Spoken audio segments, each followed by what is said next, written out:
Bien, bonsoir.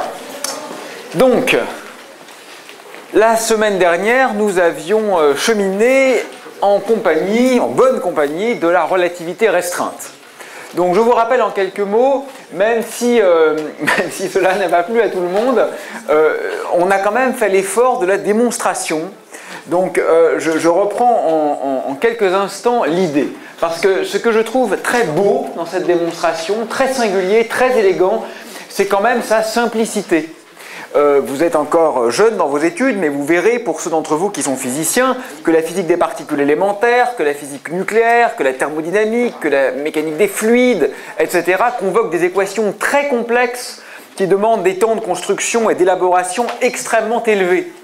Et là, ce qui est génial, c'est qu'en quelques minutes, finalement, nous avons extrait la quintessence de la relativité. Donc rappelez-vous, on a considéré deux événements, l'émission et l'absorption d'un photon.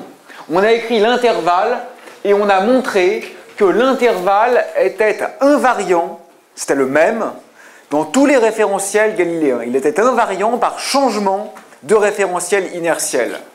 Et de façon notable, en simplement quelques lignes de calcul, vous avez vu que ce cœur de la relativité restreinte, c'est-à-dire l'invariance de l'intervalle, conduit nécessairement à une conséquence faramineuse, à savoir les phénomènes de dilatation du temps et de contraction des longueurs. Ça me semble très important, parce que je crois que ce qui fait de vous des scientifiques, n'est-ce pas, avant votre savoir, c'est l'archéologie de votre savoir, c'est-à-dire que vous avez conscience de l'origine de ce que vous savez. Parce que si je vous dis comme ça, on peut voyager dans le futur. Ce que je vous ai dit la semaine dernière. Je vous ai montré que les voyages dans le temps, au moins dans un sens du temps, étaient possibles. Ça n'a aucune valeur si vous ne savez pas d'où ça vient.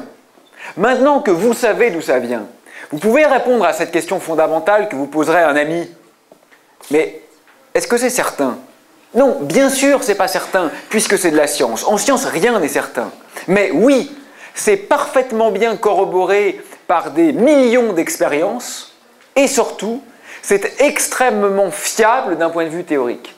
C'est-à-dire, si vous voulez que la relativité restreinte soit fausse, il vous faut violer une hypothèse très fondamentale, puisqu'il n'y a que des hypothèses fondamentales en relativité restreinte.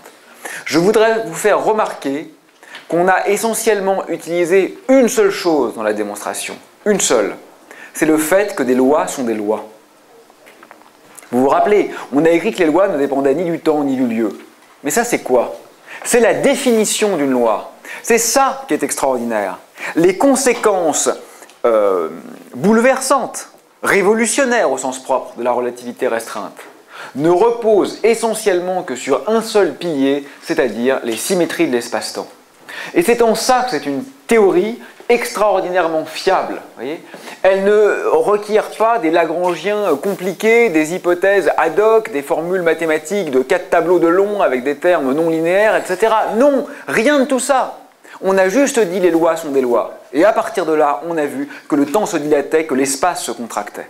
D'accord ? Donc le cœur dur de cette théorie, n'est-ce pas, c'est d'avoir compris que l'espace et le temps ne sont plus des grandeurs absolues. D'abord que l'espace et le temps sont indéfectiblement liés l'un à l'autre. D'accord ? Quand je me mets en mouvement, en quelque sorte, je troque de l'espace pour du temps.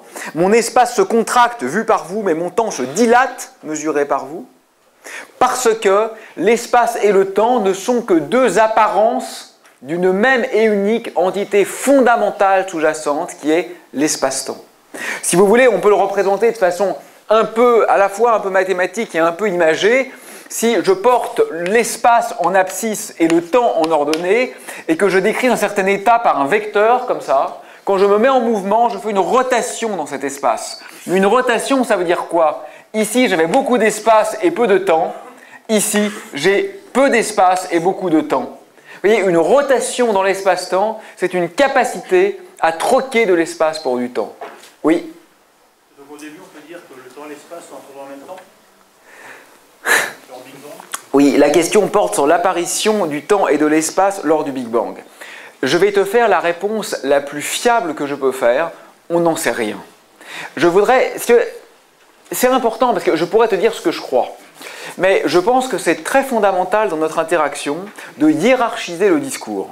C'est-à-dire que ce que je vous raconte cette semaine et la semaine dernière sur la relativité restreinte, ce sont des choses extrêmement fiables, d'accord ? Parfaitement bien testées, parfaitement bien comprises. Je pourrais te donner mon avis sur l'émergence de l'espace et du temps. Dans les modèles de cosmologie quantique sur lesquels je travaille, il y a des réponses à ça. Mais ce sont des réponses, au contraire, extrêmement spéculatives. Je ne voudrais pas tout mélanger, d'accord? C'est-à-dire qu'on en viendra à la science spéculative, mais je pense que c'est très important, à l'issue de ce cours, que vous ayez une vision quand même bien ordonnée de ce qui est très bien corroboré par l'observation et qui a des piliers théoriques parfaitement bien identifiés, de ce qui est la science en train de se faire, qui est par définition très spéculative et très hasardeuse. Donc, la réponse du point de vue des choses bien connues à ta question est « on n'en sait rien ».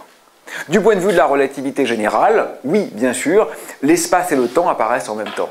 Du point de vue de la mécanique quantique ou de la gravitation quantique, c'est trop compliqué pour qu'on ait une réponse claire à cette question à ce jour.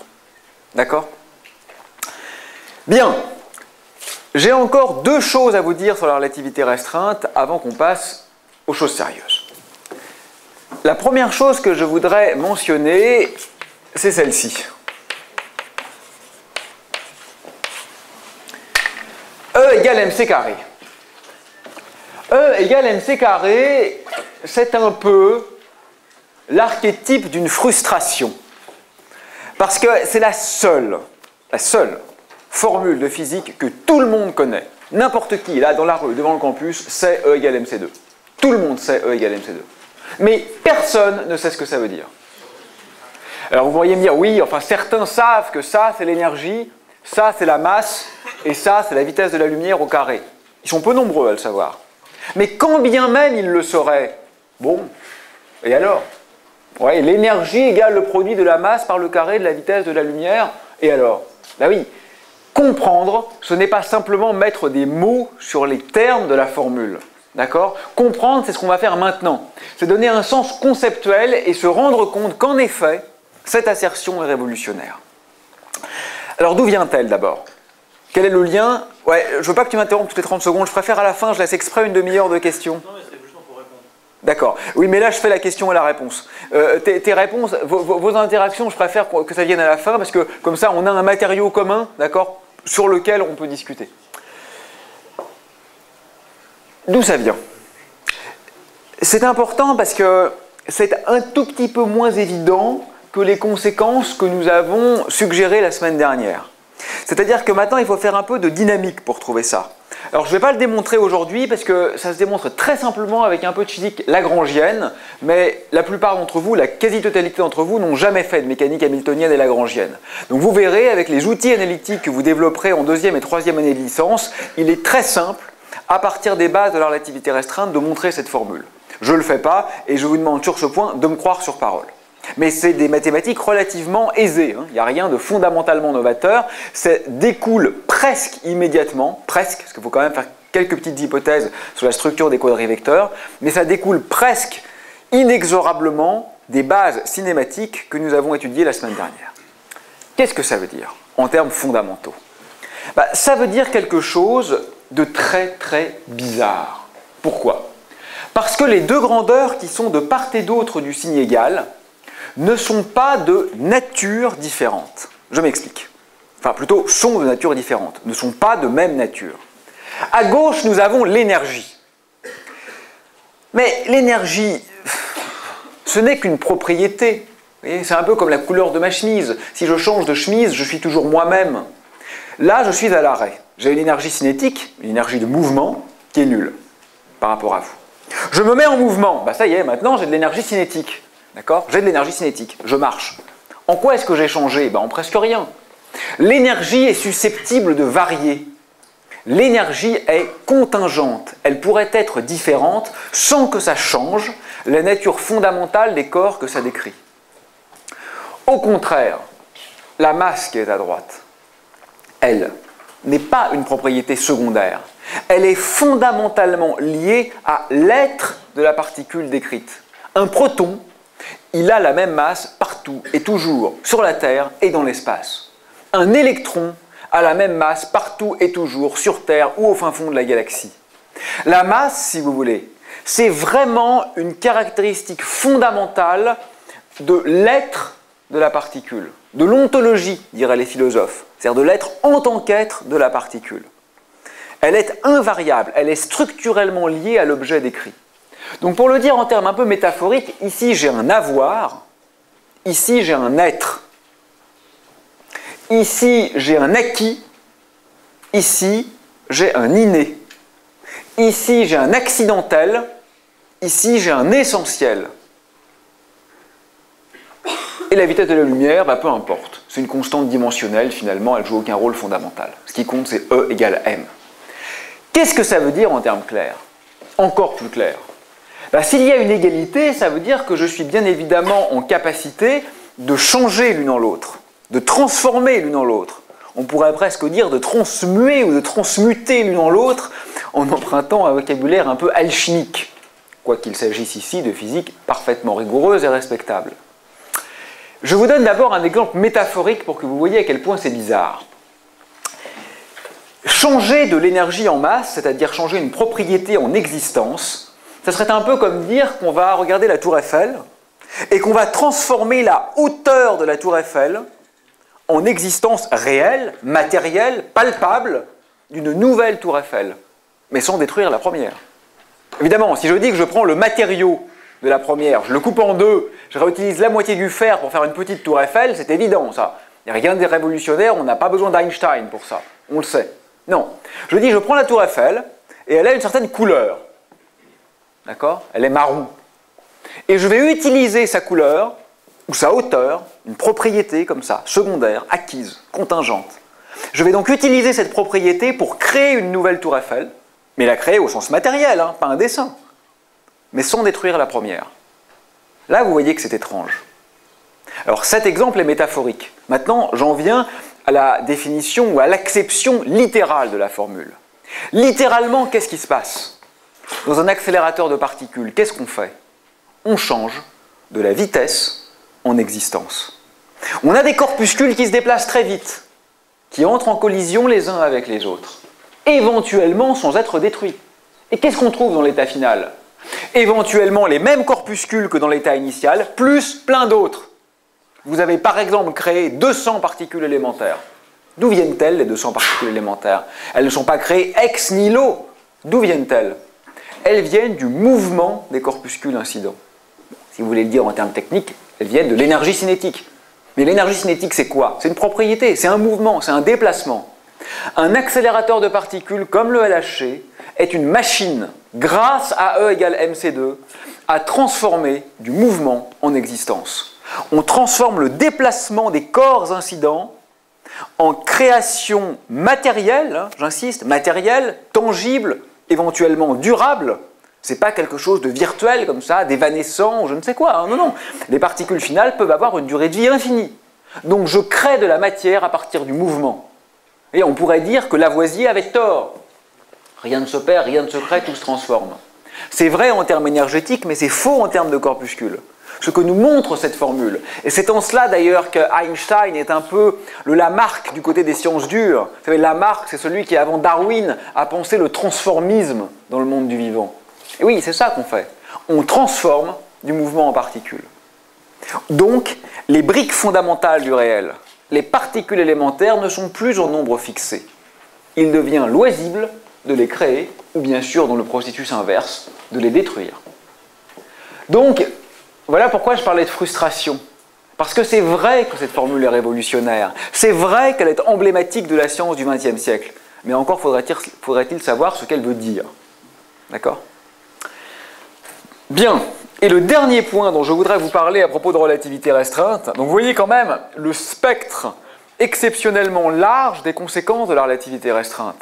J'insiste une dernière fois, pardonnez-moi, mais sur la beauté de la chose, parce que tout découle de presque rien. C'est ça qui est magnifique. Donc, dernière conséquence, l'existence d'antimatière.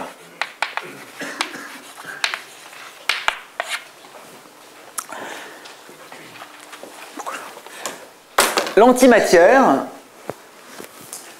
n'est pas une grandeur spéculative, d'accord? Elle a été comprise, pour les raisons que je vais vous expliquer maintenant, à peu près en 1935 par Paul Dirac et a été expérimentalement mesuré par Andersen à peu près 1 an suivant la découverte théorique. Donc ça fait maintenant plus de 80 ans qu'on a des indications absolument non douteuses de l'existence d'antimatière. Donc rien ici de très obscur, nous sommes en terrain connu, compris et contrôlé. De quoi s'agit-il? Alors, il faut revenir un petit peu en amont. E égale mc carré, c'est une formule approximative, ou plus exactement, c'est une formule qui n'est valable que pour les particules au repos. La vraie formule qu'on trouve quand on fait le calcul dynamique en relativité restreinte, c'est E carré égale P2C2 plus M2C4. Je m'explique. P, c'est ce qu'on nomme l'impulsion, ou la quantité de mouvement. Peut-être l'avez-vous déjà rencontré, à la limite non relativiste, c'est le produit de la masse pour la vitesse. C'est en quelque sorte quelque chose qui témoigne de l'inertie, de la capacité d'un corpuscule à continuer de faire ce qu'il est en train de faire. Et vous voyez que quand il n'y a pas de vitesse, et que donc la quantité de mouvement est nulle, ce terme s'annule, je retrouve E carré égale M2C4, et donc E égale MC2. Donc vous voyez que la formule précédente est égale à la limite de cette formule, dans le cas où la vitesse est faible. Bien. Pourquoi j'écris cette seconde formule? Parce que vous voyez ici que ce qui intervient, fondamentalement, c'est le carré de l'énergie. Si vous êtes, comme moi, comme nous tous ici, je pense, un physicien ou un scientifique standard, on va en déduire que E égale racine de P2C2 plus M2C4.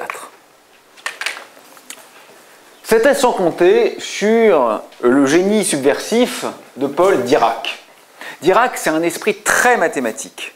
Je vous donne un exemple un peu humoristique, mais réel, pour que vous sondiez le personnage de Paul Dirac. Donc Paul Dirac invente une équation qui permet de concilier la mécanique quantique avec la relativité restreinte, et qui porte son nom, effervescence dans la communauté scientifique, première moitié du XXe siècle. Paul Dirac est invité à une des plus grandes conférences de physique théorique de son temps pour présenter ses travaux. Il se contente d'écrire quelques lignes au tableau, qu'évidemment personne ne comprend rien, parce que ce sont des choses très compliquées. Et un jeune homme se décide à lever la main dans la salle et à dire « Monsieur Dirac, je ne comprends pas comment vous passez de la 2e à la 3e ligne. » Et silence de mort. Dirac ne bouge pas. Un peu intimidé, au bout d'une minute ou deux, le conveneur de la session dit « Mais Monsieur Dirac, vous ne souhaitez pas répondre à la question ?» Et Dirac répond « Quelle question ?» Parce que le jeune homme avait dit « Je ne comprends pas comment on passe ». Il n'avait pas dit « Veuillez m'expliquer comment on passe ». Donc pour Dirac, c'était une information. Bon, il ne comprend pas, soit. Donc ça vous dit quelque chose du tempérament intellectuel de Dirac, de ce mélange, on va dire, d'autisme léger et de rigorisme mathématique extrême. Donc, Dirac, en bon mathématicien, répond « Il y a 2 solutions, racine ou moins racine. Mais pour vous et moi, pour des êtres humains normalement constitués, ça n'a aucun sens, cette racine négative. Pourquoi? Parce que l'énergie ici en question, il n'y a pas d'énergie potentielle, c'est quoi? C'est l'énergie due à la vitesse et l'énergie due à la masse. Mais enfin, bon sang, ni vous ni moi n'avons jamais vu de masse négative, pire, de masse imaginaire, ou de vitesse imaginaire. Donc comment voulez-vous que quelque chose qui fait apparaître que le carré de la masse, enfin, ou la masse fois la vitesse de la lumière au carré, ou le carré de la vitesse, puisse être négatif? Ça n'a aucun sens. L'énergie telle qu'elle est ici définie n'a de sens physique que positivement. Et pourtant, Dirac prend au sérieux cette solution négative sans considérer qu'il s'agit d'un simple artefact mathématique. Mais c'est très étrange, parce que si ces états d'énergie négative existent, alors le monde serait instable. Vous savez, spontanément, l'énergie se minimise. Là, j'ai une certaine énergie potentielle, je la lâche, l'énergie potentielle a diminué. Oui, j'en ai cassé une de plus. C'est pas la dernière. Donc, l'énergie diminue. D'accord? Les systèmes se stabilisent en minimisant leur énergie. Si ces états d'énergie négative existent, le monde devrait être instable. Nous devrions nous casser la figure sur ces états d'énergie négative. Que comprend Dirac? Dirac comprend que l'image est vraisemblablement la suivante. En physique quantique, dont je vais très peu vous parler, Les énergies sont quantifiées. Vous ne pouvez pas avoir n'importe quelle énergie, mais seulement un certain nombre de valeurs particulières de l'énergie, dans le domaine positif et dans le domaine négatif. Et une autre conséquence de la physique quantique, c'est que vous ne pouvez pas mettre au même endroit deux particules de type électronique dans le même état quantique. C'est-à-dire qu'il est impossible d'avoir deux électrons qui sont ici, en même temps, dans le même état. En quoi cela joue-t-il dans notre argument? Dirac va considérer que tous ces états d'énergie négative existent, mais sont remplis. Il y a des particules ici. On appelle ça la mer de Dirac. Il y a des particules ainsi jusqu'à l'infini. Et par conséquent, si nous avons ici, nous, un électron réel, composant cette craie par exemple, qui se trouve dans cet état-là, pourquoi ne tombe-t-il pas sur les états d'énergie négative? Parce que les états d'énergie négative sont déjà remplis. Alors vous allez me dire, mais où sont, dans le monde réel, où sont ces particules d'énergie négative? Dans la théorie de Dirac, elles sont partout. Là, en ce moment, ici, il y a une mer infinie d'électrons, puisque c'est mon exemple, d'énergie négative auxquelles je n'ai pas accès. On se dit, mais cette théorie est délirante. Enfin, pourquoi il est quand même plus sérieux de refuser la racine négative que de prendre la racine négative et d'imaginer qu'à n'importe quel point d'espace-temps, il y a une infinité de particules d'énergie négative que je ne vois pas? Ça paraît très bizarre. Oui, sauf que, si cette théorie est correcte, il est possible de communiquer une certaine quantité d'énergie à ces états d'énergie négatifs et de les faire transiter dans le monde des énergies positives.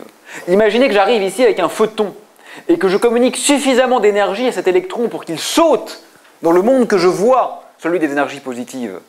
Alors, je peux tester la théorie.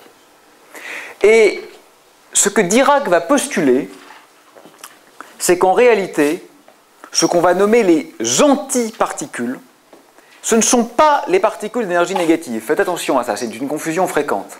Les antiparticules ne sont pas les particules d'énergie négative. Les antiparticules, ce sont les trous laissés dans le domaine des énergies négatives quand une particule d'énergie négative est partie et a été éjectée dans le monde des énergies positives. C'est-à-dire que si l'électron qui est là s'en va et vient chez nous, le trou qui reste ici doit être, selon Dirac, interprété comme une antiparticule qui a une énergie positive, c'est-à-dire qu'il doit être mesuré expérimentalement.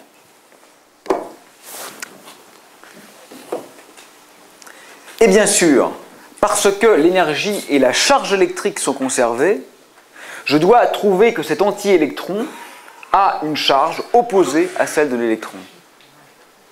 Et ce qui est remarquable, c'est que cette prédiction est vérifiée. Les antiparticules, on les voit. C'est-à-dire que si j'emmène un photon ici, et là j'ai un certain gap d'énergie là, qui est environ qui est exactement 2 fois la masse de l'électron au carré. Si je prends un photon qui a une énergie suffisante, je vais effectivement pouvoir créer, mais attention, de façon observable, pas virtuelle, de façon observable, à la fois un électron, qui est cet objet-là qui vient là, et un anti-électron qui va être dû à l'absence de particules dans ce monde des énergies négatives. Donc ce que je vais voir apparaître, c'est non seulement un électron et un positon, c'est-à-dire une entité qui a la même masse mais une charge électrique opposée, provenant de la vacuité induite par le passage de l'électron de la mer de Dirac vers le monde des énergies positives. Alors, en pratique, il ne faut pas un photon, il faut 2 photons pour conserver l'impulsion, mais peu importe. Ça marche, je le vois. Ces antiparticules ne sont pas des vues de l'esprit, elles existent et elles sont autour de nous. Richard Feynman, par exemple, va inventer par la suite une description des antiparticules en termes de particules qui remontent le temps. C'est une autre façon de voir les choses qui, du point de vue formel, revient exactement au même. C'est essentiellement une description qui est différente dans son contenu conceptuel, mais qui est équivalente dans sa description mathématique. Il n'y a rien de très miraculeux à ça, simplement parce que ce qui est à l'intérieur dans une onde plane, c'est un exponentiel i oméga t. Donc comme j'ai le produit de oméga et de t, ça ne change rien que je change le signe de t ou de oméga en pratique. Je ferme la parenthèse. Ces antiparticules-là, elles sont autour de nous. Si on mettait un compteur Geiger dans cette pièce pour mesurer les rayons gamma, on pourrait voir des raies de photons gamma à une énergie de 511 kV. Et 511 kV, c'est exactement la masse de l'électron. Pourquoi est-ce qu'on verrait une raie à 511 kV dans cette pièce, en ce moment? Parce que quand un électron rencontre un anti-électron, donc un positon, il s'annihile en deux photons. Et quelle est l'énergie attendue des photons? 511 kV. Donc la présence, ici, maintenant, d'une raie très faible, mais existante, à 511 kV montre qu'en faible quantité, il y a bien des antiparticules dans cette pièce. D'ailleurs, notre corps lui-même est une légère source d'antimatière. Nous contenons un certain nombre de noyaux radioactifs, par exemple du potassium 40, qui, en se désintégrant, va émettre quelques antiparticules, en l'occurrence des antineutrinos. Oui? L'orage, c'est pour produire aussi l'antimatière, les très forts orages. C'est possible? En fait, pour produire de l'antimatière, ce qu'il faut, c'est avoir suffisamment d'énergie pour qu'on puisse franchir ce gap. Ce gap, c'est-à-dire cette bande qui sépare le monde des énergies négatives et des énergies positives. Donc si tu veux créer un antiélectron, c'est le plus simple. Comme la masse est d'environ 511 kV, il faut environ 1000 kV pour passer de là à là, c'est-à-dire un méga-électronvolt. Si on veut créer un antiproton, il faut 2 giga-électronvolts. Donc plus la particule est massive, plus elle est dure à former. Voilà. Donc en fait, tout dépend des particules qu'on regarde et de l'intensité des phénomènes considérés. Mais là, en permanence, quand un muon, qui est une particule créée dans l'atmosphère de la Terre, vient taper sur cette table, il a une certaine probabilité de créer des particules d'antimatière. D'ailleurs, il y a autant de muons que d'antimuons, en gros, qui viennent taper sur cette pièce. Donc on est bombardé autant par des particules muoniques que par des antiparticules muoniques. Donc l'antimatière n'a rien d'exotique, elle fait partie de notre environnement. Bon allez, je fais une petite pause. Parce que je viens d'énoncer Feynman, donc après vous avoir raconté le rigorisme de Dirac, je vous raconte le nonchalanisme ébouriffé de Feynman. Bon, ce que je dis là est vraisemblablement faux en termes historiques, puisque je l'ai entendu raconter d'autres personnes, mais enfin quand même, je l'ai trouvé adossé à Feynman dans quelques ouvrages relativement sérieux. Donc prenons-le pour vrai, sans trop de philologie ou de doxographie. Feynman, grand physicien de la seconde moitié du XXe siècle, spécialiste de particules élémentaires, reçoit le prix Nobel pour en particulier sa description des interactions en termes de diagrammes qui permettent de simplifier les phénomènes quantiques. Et prix Nobel oblige, Feynman fait une tournée des universités américaines. Alors vous savez, c'était avant Internet, hein, donc évidemment, il ne suffisait pas de taper son nom dans Google pour savoir à quoi il ressemblait. Donc tous les gens qui n'étaient pas des physiciens, et même grande partie des physiciens, n'avaient aucune idée de la tête de Feynman. Ils n'avaient jamais vu, d'accord ? Et donc, il le découvrait lors de ses conférences, et puis l'université mettait à disposition une voiture et un chauffeur, donc Feynman, tous les soirs, pendant comme ça un temps gigantesque, allait parler de ses découvertes de physique quantique, de physique des particules, et répandre la bonne parole auprès du grand public. Puis il en avait vraiment ras-le-bol. Et donc un jour, il dit à son chauffeur, écoute, tu viens tous les jours avec moi, et en plus tu assistes à la conférence, ce qui est quand même très courageux de ta part, parce que ça doit faire 100 fois que tu l'as vu, je fais la même tous les jours, hein. Est-ce que tu voudrais pas la faire à ma place demain? Je suis vraiment crevé. Je leur dis, mais monsieur Feynman, je connais rien en physique, c'est juste impossible, quoi. Et Feynman lui dit, mais oui, mais on s'en fout que tu connaisses rien en physique, tu sais ce que je dis, t'as qu'à dire pareil. J'ai des slides, je te les donne, tu les projettes, tu fais le même commentaire que moi, et c'est terminé. Et tu auras le cachet, parce qu'il est un peu payé, donc c'est normal, tu fais la conf, tu as l'argent. Je vais faire, oh, c'est tentant, mais quand même, et si on me reconnaît, non, mais personne ne connaît mon visage, c'est du grand public, vas-y, fais la conférence. Il dit, bah oui, mais s'il y a des questions. Il dit, mais les questions, c'est pareil, c'est toujours les mêmes, t'as bien vu, il y a toujours les 5 mêmes questions qui sortent à toutes les conférences, tu connais mes réponses par cœur, aussi bien pour les questions. Il ne peut rien se passer. Et puis d'ailleurs, je me mettrai au fond de la salle, je lirai mon journal dans le fond de l'amphi s'il y a un problème. D'accord. Donc le chauffeur fait la conférence. Et ça se passe plutôt bien, le type parlait correctement, il bafouille pas, la conférence se parle bien, mais alors pas de chance. Dans l'assemblée, il y avait un physicien qui ne connaissait pas Feynman, mais qui connaissait ses travaux, et qui n'aimait pas du tout ses travaux.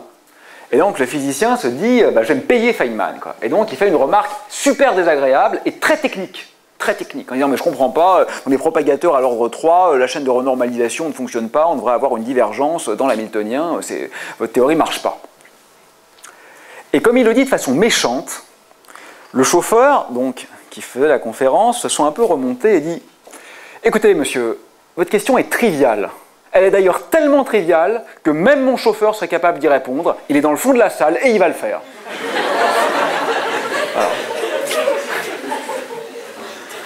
Bon, je ne sais pas si c'est vrai, mais c'est mignon. Donc Feynman, donc Dirac, et l'antimatière existe, on la voit, et c'est magnifique que ce soit une prédiction de la relativité restreinte. Une autre prédiction que vous découvrirez en mécanique quantique, c'est le spin, en fait. Le spin, qui est un des nombres quantiques fondamentaux, qui permet de savoir combien de tours il faut faire à un corps pour le retrouver identiquement à lui-même, aurait pu être compris en tant que charge de Lorentz, c'est-à-dire que le groupe de symétrie de la relativité restreinte suffit à prédire l'existence du spin, ce qui est quand même assez incroyable. Ça va? Bon, c'était l'échauffement. Hein. Maintenant, on passe aux choses sérieuses. Donc, j'avais mis petit 1, relativité restreinte, mais sérieux, ça ne veut pas dire plus dur, vous inquiétez pas. Petit 2, relativité générale.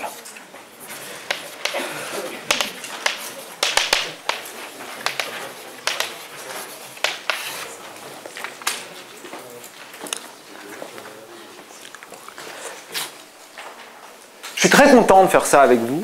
D'abord parce que on s'aime bien, on passe un bon moment, mais aussi parce que c'est encore une frustration. Vous voyez, tout le monde sait que c'est ça la grande théorie d'Einstein, et Einstein c'est plus qu'une personne, c'est une sorte d'icône. Mais là encore, pratiquement personne ne connaît le cœur dur de la relativité. Vous voyez, et même pour ceux d'entre vous qui vont faire des études en physique, vous pouvez très bien avoir un doctorat de physique et n'avoir jamais eu une heure de cours de relativité générale. Quand même dommage. Il y a deux grandes théories en physique, la relativité générale et la mécanique quantique. Éventuellement un peu la théorie du chaos. Enfin, c'est quand même dommage que sur les deux grandes théories qui font de la physique, l'une ne soit pas enseignée. Bon, la raison à ça est claire, hein. On en parlera plus tard si vous voulez. Mais je suis content qu'on passe une petite heure ensemble à parler de relativité générale, parce que vous allez voir que ce n'est pas difficile. C'est génial, mais ce n'est pas difficile quand on en reste en termes conceptuels. Si on va dans les calculs, ça c'est l'enfer. Mais ce n'est pas votre problème. Alors de quoi est-il question? Par où commencer? Bon, bah, comme toujours, hein, on va faire un peu de casse. Une craie lourde et une craie, disons, 3 fois moins lourde. D'accord? Une craie lourde, une craie 3 fois moins lourde. La masse ici, à peu près le tiers de la masse ici. Et dans cette grande expérience de physique, vous constatez que les deux craies ont touché la table en même temps. Tous les corps chutent de la même manière. Ben voilà, l'essentiel est dit. La gravitation est démocratique. Et c'est la seule. Tous les corps chutent de la même manière. Vous avez vu? Vous savez que quand à son procès, Galilée a dit ça, on lui a dit c'est pas possible. Il a voulu aller chercher des pierres. On lui a dit non, non, non, non. Ça ne sert à rien de faire l'expérience de quelque chose d'impossible. Et ça paraissait tellement incroyable qu'une grosse pierre, une petite pierre tombent à la même vitesse que ces inquisiteurs n'ont pas même voulu faire l'expérience. Et pourtant c'est simple, hein. On le voit tout de suite que ça tombe à la même vitesse. Comment ça se fait? Quand même bizarre parce que la grosse craie, elle a un poids qui est plus grand. Elle subit une force d'attraction qui est plus grande que la petite, c'est sûr, P égale mg. Hein. Donc puisque la masse est plus grande, comment ça se fait qu'elle tombe pareil que la petite en fait? Oui, mais c'est encore une fausse question, je fais la question et la réponse. Mais je te remercie beaucoup de ta participation, ça me fait plaisir. Hein. Enfin, voilà. Mais voilà. Parce que non, je suis quand même payé pour ça. Quoi. Tu vois, si je te fais faire le cours à ma place, après je vais avoir des scrupules. Je vais me sentir gêné. Tu vois. Alors allons-y. Évidemment, vous avez fait un peu de physique, peut-être, dans votre vie. Et donc vous allez dire, bah, la relation fondamentale de la dynamique, F égale ma. C'est quoi la force? C'est mg égale ma. Bah, donc la masse se simplifie. Pas de quoi en faire une histoire. mg égale ma, la masse se simplifie, donc oui, ça ne dépend pas de la masse. Oui, ça ne dépend pas de la masse, en effet. mg égale ma, la masse se simplifie. Donc l'équation du mouvement, c'est a égale g, quel que soit m. Mais c'est quand même bizarre. Pourquoi? Bah, regardez. Et là, je vous demande de réfléchir un peu. Vous l'avez vu en terminale, vous connaissez mg égale ma? Et vous avez remarqué que les masses se simplifiaient? Bon, c'est bien. Il y a des profs qui ne le disent pas en terminale. On fait de la gravité, etc. On ne dit pas ça. C'est quand même le cœur de la physique du XXe siècle, quoi. De remarquer que les trajectoires gravitationnelles ne dépendent pas de la masse. Pourquoi c'est quand même étrange? Regardez bien avec moi, s'il vous plaît. Le m de ma, c'est quoi? C'est ce qu'on appelle la masse inertielle. Elle n'a rien à voir avec la gravité. Si nous habitions un monde dépourvu de gravité, on aurait quand même F égale ma. F égale ma, de quoi la masse témoigne-t-elle? Elle témoigne du fait qu'un corps qui est massif est plus difficile à arrêter ou à mettre en mouvement qu'un corps qui n'est pas massif. Pour le dire de façon imagée, d'accord? Si je suis là et que j'ai un petit modèle réduit de train qui vient vers moi, sur son air, hein, son moteur, ben je mets la main, puis je l'arrête. Si je suis là et que j'ai un wagon de 25 tonnes qui vient vers moi, je me casse. Sinon, je suis mort. D'accord? Ce n'est pas une question de frottement, c'est une question d'inertie. Un objet léger qui vient vers moi, ben je l'arrête. Oui. Il a tourné tout seul, il a eu peur. Bon, bref, vous n'avez pas besoin d'expérience réelle, l'expérience de pensée suffisait. Donc, un objet léger qui vient vers moi, je l'arrête avec la main. Un objet lourd qui vient vers moi, il m'écrase la main. C'est l'inertie. Plus vous avez de masse, plus c'est dur d'infléchir votre trajectoire. Ça, c'est le m qui est là. Le m qui est là n'a rien à voir avec l'inertie. Le m qui est là, c'est ce qu'on appelle la masse gravitationnelle. P égale mg. Pour le dire de façon un peu théorique, si vous voulez, c'est la constante de couplage entre le champ et l'objet. Vous avez un champ E et une charge Q. Quelle est la force subie? F égale QE. Merci, t'as pas levé, ça y est, t'es blasé, excuse-moi. Non mais je suis un peu navré parce que... Non mais pédagogiquement, c'est mieux d'interagir, mais là, quand on est 10, quoi. Là, quand on est 100, c'est trop dur. 150, enfin bon, bref. Donc, quand on a un champ E, la force, c'est F égale QE. Quand on a un champ gravitationnel G, la force, c'est mg. C'est quoi Q? C'est la charge. C'est quoi M? Q, c'est la charge électrique. M, c'est la charge gravitationnelle. Le m qui est là, c'est la charge gravitationnelle. Il ne faudrait pas l'appeler la masse, en fait. Il faudrait l'appeler la charge gravitationnelle. C'est ce qui vous dit quelle est l'intensité de la force qui résulte de la présence d'une masse donnée dans un champ donné. Vous avez un champ gravitationnel dans la pièce, vous avez un objet. Quelle est la force? C'est mg. Ça n'est lié qu'à la gravité. Donc là, vous avez une masse qui n'est liée qu'à la gravité, là, vous avez une masse qui n'est liée qu'à l'inertie. Et par miracle, elles sont égales. Donc ça se simplifie, et donc tout va bien. C'est pas crédible. On ne croit pas beaucoup au miracle en physique. Ça ne fonctionne pas comme explication. Il y a vraisemblablement quelque chose de plus profond. Est-ce que vous comprenez ce que ça veut dire là, quand même? C'est qu'entre la petite craie et la grosse craie tout à l'heure, la grosse craie est plus dure à mettre en mouvement, puisqu'elle a un m plus grand. Mais elle subit une force gravitationnelle qui est plus grande, parce qu'elle a un m plus grand. Et les deux effets se compensent exactement. C'est ça le miracle. Il y a, la grosse masse est dure à arrêter ou dure à mettre en branle, mais elle subit une force plus forte. Ça se compense exactement et à la fin ça revient au même. Non, non. Avec une précision extraordinaire, non, ça n'a pas de sens. Ce que se dit Einstein, c'est « cette coïncidence n'est pas là par hasard ». D'accord? Alors que se dit Einstein? Einstein se dit, finalement, c'est pas terrible les forces. Vous savez, vous et moi, on a appris à l'école la loi de Newton. La Terre et la Lune s'attirent mutuellement en proportion de l'inverse du carré des distances et du produit des masses. Et on a l'habitude de ça. Mais vous dites à un gamin, là on met une craie ici, on met une craie là, entre les deux il n'y a rien, bah elle s'attire. Non mais ça n'a pas de sens. Je veux dire, il y a un élastique entre les deux. Non, non, non, non, il n'y a rien.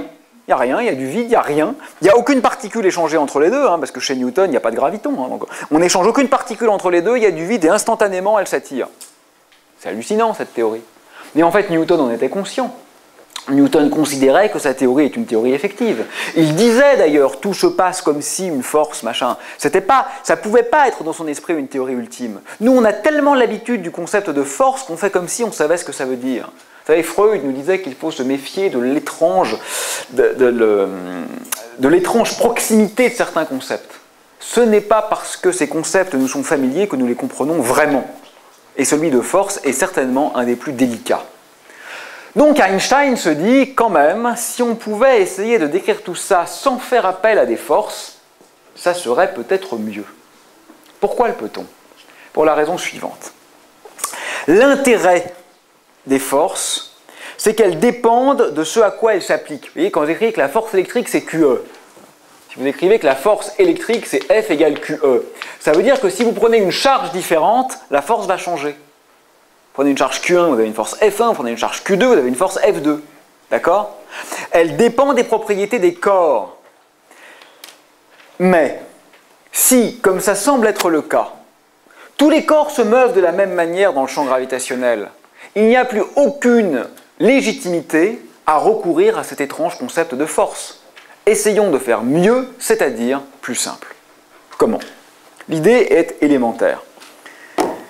Quand je regarde un corps qui tombe, je ne peux pas savoir si l'objet tombe parce qu'il est en ce moment attiré par la gravité terrestre, ou si en réalité, sans qu'on l'ait vu, une main de géant a retiré la Terre et que nous sommes en ce moment en train d'accélérer vers le haut avec une accélération de 9,8 mètres par seconde carrée, qui est, comme vous le savez, l'accélération de la pesanteur. Je le redis. Tous, là, on voit la crête tombe. Et on voit aussi qu'on est les fesses sur nos chaises, on n'est pas en train de voler dans l'espace. Donc, manifestement, on est tous attirés vers le bas, la crête est attirée vers le bas, tout le monde est attiré vers le bas. De deux choses l'une. Soit c'est parce qu'en ce moment, la Terre nous attire, ce qu'on a tendance à croire, soit en fait, là, depuis qu'on est rentré dans l'amphi, la Terre a disparu, et notre amphi, en ce moment, a des petits moteurs de fusée en dessous, et est en train d'accélérer vers le haut, avec une accélération de 9,8 mètres par seconde carrée. Ça ferait exactement la même chose. Je vois des regards dubitatifs, pour ne pas dire contestataires. Donc, je le redis, tranquillement. Imaginez qu'il n'y a pas la Terre, d'accord? On est dans l'espace interstellaire, il n'y a pas de gravité. On allume notre moteur de fusée, et on accélère par ici. Êtes-vous, oui ou non, d'accord qu'on ressentirait exactement la même chose qu'en ce moment? Vous ne pouvez pas savoir si c'est la craie qui tombe ou si c'est l'amphi qui monte. Et le mouvement est relatif. Vous voyez ça? Est-ce que c'est la craie qui tombe ou est-ce que c'est l'amphi qui monte? Je ne peux pas le savoir. Aucune expérience de physique locale me permet de distinguer ces deux assertions. D'accord?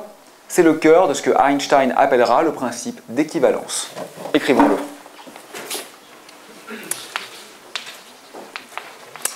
Principe d'équivalence. Un champ gravitationnel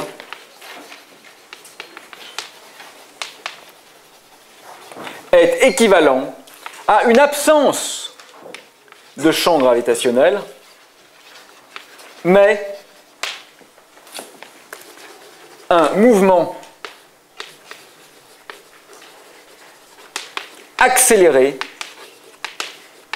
du référentiel. Principe d'équivalence, c'est le cœur de la relativité générale en fait. Un champ gravitationnel est équivalent à une absence de champ gravitationnel, c'est ce que j'ai appelé retirer la Terre, mais un mouvement accéléré du référentiel dans lequel on se trouve. C'est la même chose. Soit je dis le référentiel là est inertiel, tout va bien, etc. et on a de la gravité, soit je dis il n'y a pas de gravité, on est dans l'espace, mais notre référentiel accélère. D'accord? C'est indiscernable, oui. Dans ce cas, on la ressentirait l'accélération sur le chaise. Ben c'est ce qui se passe en ce moment. Tu n'es pas en train de voler, tu es bien assis sur ta chaise. C'est exactement ce que tu ressens. Si l'accélération est de 9,8 mètres par seconde carrée, tu ressentirais exactement ce que tu ressens en ce moment, qui fait que tu ne voles pas, mais que tu es assis sur ta chaise. Si l'accélération était de 25 mètres par seconde carrée, comme tu dis, on serait écrasé. Voilà. On est comme un pilote de chasse dans un virage à 60 degrés, quoi, qui aurait 2G par exemple. D'accord? Bon, ça c'est le principe d'équivalence. À ce stade, on a envie de se dire que ce n'est qu'une manière différente de dire ce qu'on savait déjà et que donc le contenu épistémique est faible. Mais on ne va pas le dire parce qu'on sait qu'Einstein n'est pas n'importe qui et que donc ça nous réserve des surprises. Ça va ?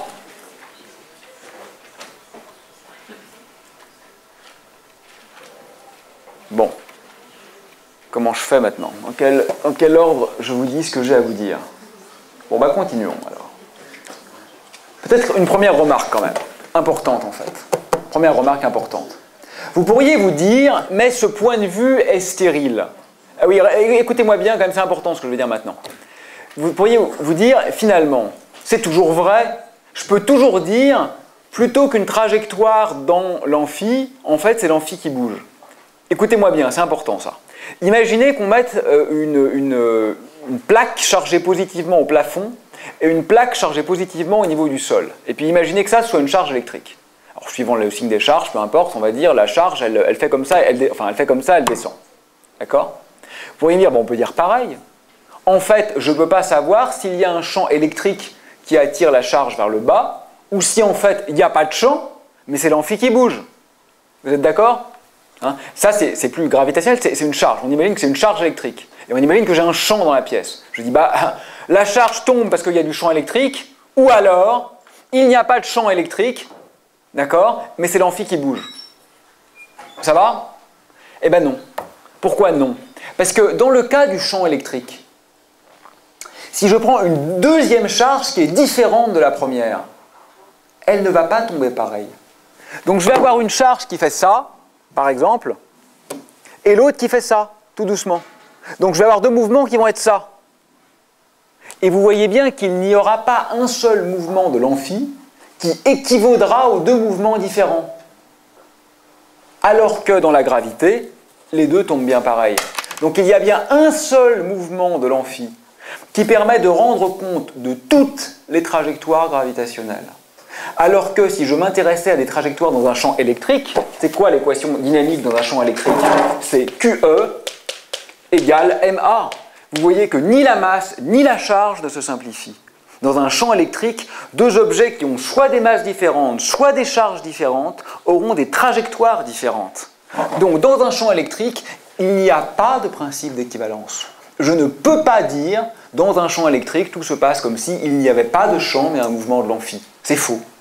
Ça n'est vrai que dans un champ gravitationnel, parce que la gravité est démocratique, et parce que tout le monde a la même trajectoire dans le champ gravitationnel. D'accord?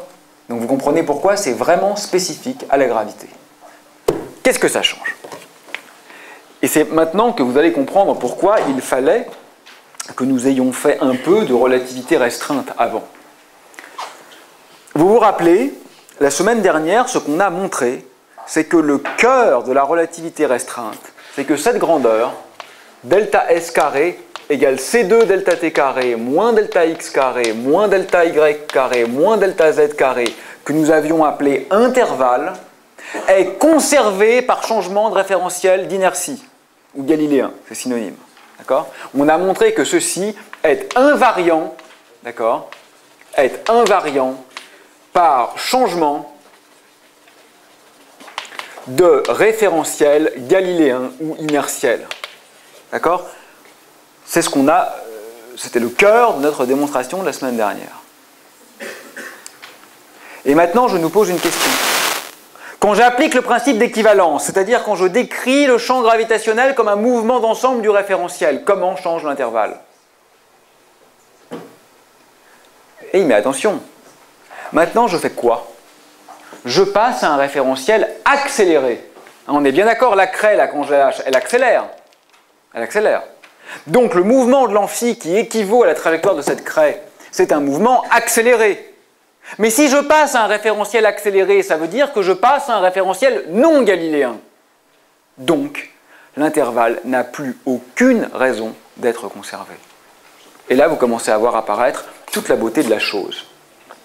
Mais, le référentiel équivalent, d'accord, à la gravitation,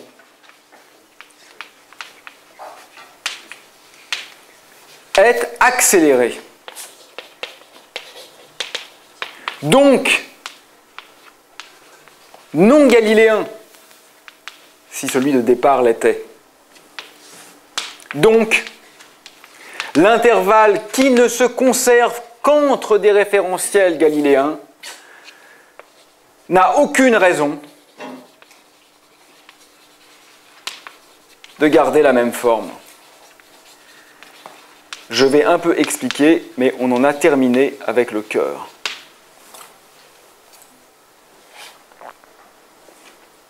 Mais le référentiel équivalent à la gravitation est accéléré, donc non galiléen. Donc, comme je passe maintenant à un référentiel non galiléen, le résultat qui était l'intervalle est le même dans tous les référentiels galiléens. Je ne peux pas l'utiliser, puisque je passe à un référentiel non galiléen. Donc si je ne peux pas dire que l'intervalle ne change pas, qu'est-ce que je dis? Ben, je dis qu'il change. Et voilà. Donc l'intervalle n'a aucune raison de garder la même forme. L'intervalle change. Et j'en ai fini. Mais l'intervalle, c'est quoi? Mais l'intervalle, c'est la géométrie. C'est le théorème de Pythagore, l'intervalle, dans un espace quadridimensionnel, pseudo-euclidien. Mais l'intervalle, c'est la géométrie. Donc, nous venons de comprendre et de montrer que la géométrie change. Voilà le grand résultat d'Einstein. Je vous laisse copier, écrire, penser, et dans quelques secondes, je reprends l'explication.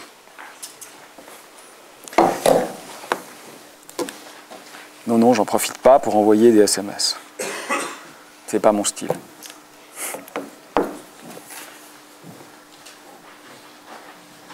Ça va? Bon, je reprends l'explication sérieusement.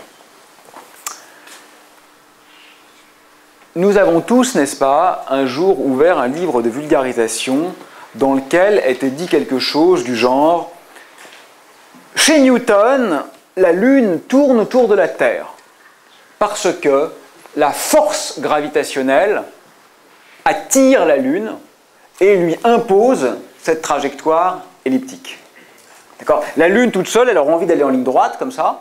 La Terre c'est le micro, la Lune est là, la Lune aura envie d'aller tout en ligne droite. Puis Newton dit non, tu es attiré par là. Donc, hop, hop, hop, hop. Comme le disait Newton, la Lune n'arrête pas de tomber sur la Terre. À chaque fois, sa trajectoire rectiligne est infléchie par la gravité et donc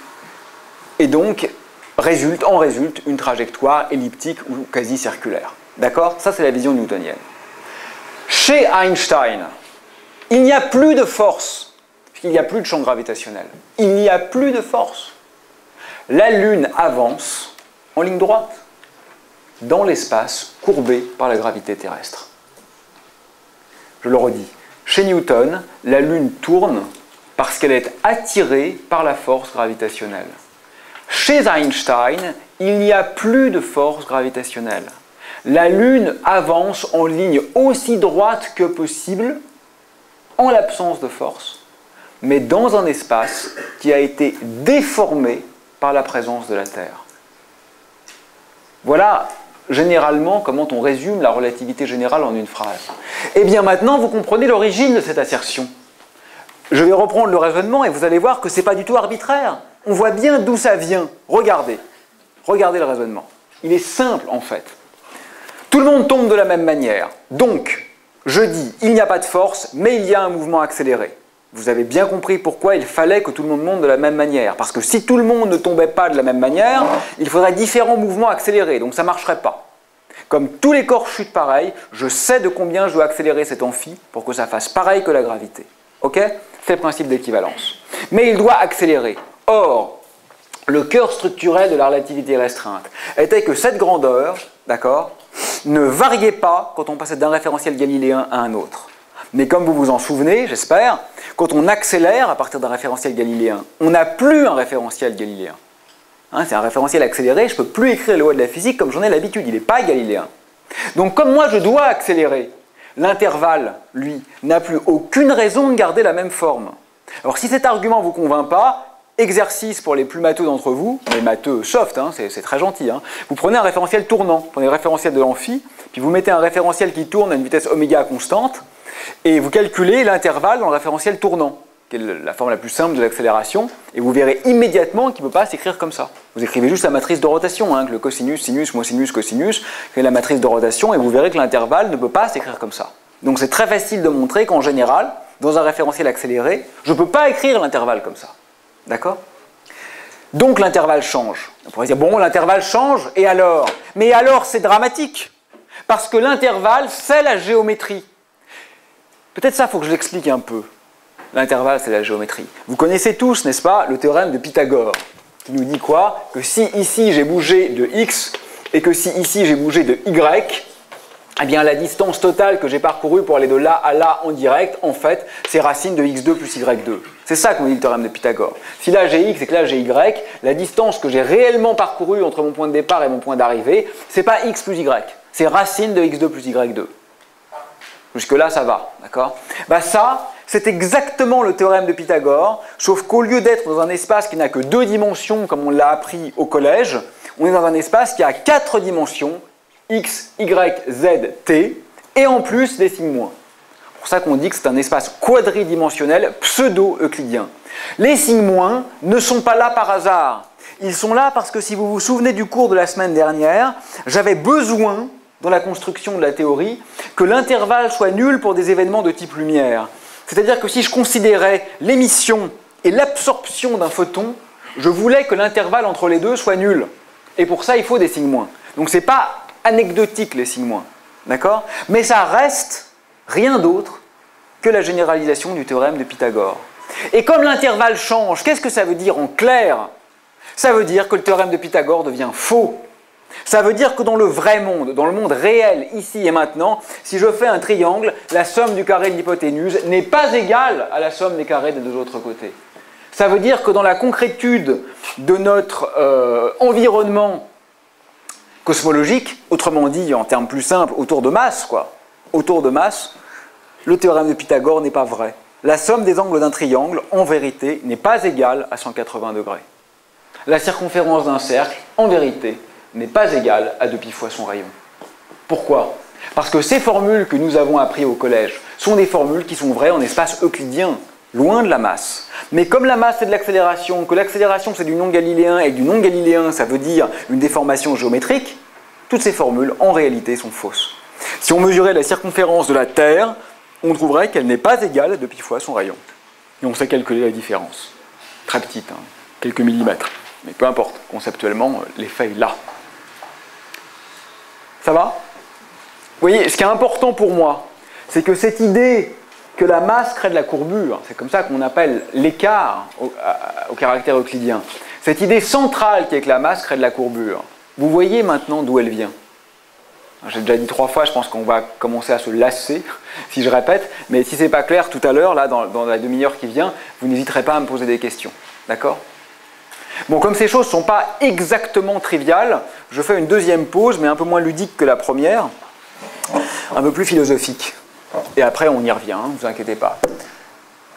En fait, ce n'est pas du tout des pauses. En fait, c'est l'essentiel pratiquement de ce que j'ai à vous dire, mais je le présente comme ça, pédagogiquement, c'est mieux, comme ça vous êtes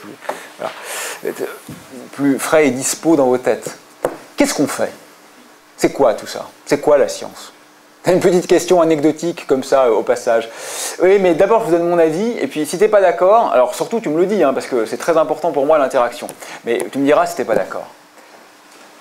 Là, c'est très difficile en fait de savoir ce que c'est que la science. On pourrait croire que la science c'est d'abord le recours aux mathématiques. Vous savez, n'est-ce pas, que Galilée disait que la nature était écrite en sciences mathématiques. C'est pas bête, évidemment. Qui serais-je pour dire que Galilée est bête? Donc, bien sûr, ce n'est pas idiot, mais c'est quand même insuffisant, n'est-ce pas? D'abord, les sciences humaines utilisent très peu de mathématiques. Mais même au sein des sciences de la nature, quid de l'éthologie, l'étude des comportements animaux, par exemple, de la taxinomie, l'art des classifications, qui se font essentiellement sans mathématiques. On pourrait dire, bon, alors on va essayer autre chose. La science, finalement, c'est la capacité de prévoir.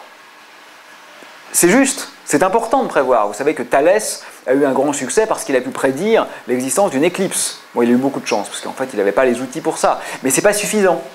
D'accord? Parce que je peux prévoir la position de l'aiguille de ma montre dans 3 secondes sans savoir ce qui se passe dans ma montre. René Thom, le grand mathématicien, médaille Fields, disait « expliquer n'est pas prévoir ». On pourrait se dire « bon, finalement, alors, c'est le lien avec l'expérience ». Je vous l'ai déjà dit d'ailleurs, tout ça, mais je pense que c'est vraiment important d'y revenir. C'est le lien avec l'expérience. C'est vrai, il n'y a pas de science de la nature qui soit absolument détachée de l'expérience. Mais là encore, il faut faire attention. C'est quoi une expérience? Est-ce qu'on sait vraiment ce à quoi on réfère? Une expérience n'est jamais un donné pur. J'insiste beaucoup là-dessus. Parce que vous savez, nous, on a l'impression que une expérience, c'est les lunettes qui tombent. Ça, c'est un fait. Puis après, il y a une théorie pour le décrire. Oui, mais c'est jamais si simple. Comme je vous l'ai déjà dit, si on était en Grèce ancienne, on verrait que le passage du dieu Ré dans le ciel est un fait. Ce qu'on appelle le soleil, nous. Ça nous paraîtrait être un fait. Si on était une jeune ou un jeune paysan du Moyen-Âge, innervé de l'angoisse du tribunal de la Sainte Inquisition, on penserait que la présence de sorcières dans nos campagnes est un fait. Personne n'en doutait. Vous voyez, les faits expérimentaux, c'est jamais si simple que ça. C'est-à-dire que ce sont des faits moyennant déjà une image du monde. Bon, alors on pourrait dire que finalement, la science, c'est la rationalité. Alors ça, comme je vous l'ai déjà dit aussi d'ailleurs, il n'y a rien de pire. Oui, bien sûr, on est tous rationnels, on aime tous la rationalité, on peut tous se prendre par la main et crier en chœur, on aime ça. Mais ça n'a aucun effet performatif, c'est-à-dire que la rationalité n'est pas discriminante. Tout le monde se croit rationnel. Ouais. Même ceux que vous considérez, et moi sans doute, comme étant irrationnels, agissent au nom de la rationalité. Le problème, c'est que la raison est protéiforme. Il y a différentes formes de raison. Et ne soyons pas trop colonialistes, me semble-t-il, à juger que la raison des autres est une déraison. Par exemple, les peuples Inuits, qui sont des autochtones amérindiens qui vivent aujourd'hui au Québec, les rares à avoir encore gardé encore un peu de leur culture originelle, sans être tout à fait colonisés par les migrants européens, d'origine européenne, eh bien donc ces peuples Inuits considèrent que la vérité, donc l'attitude rationnelle, c'est le temps du rêve. Le rêve décrit le monde. Et ce qu'on vit à l'éveil n'est qu'une image appauvrie de la réalité qui est celle du rêve. Qui serions-nous pour leur dire « vous n'avez rien compris » ?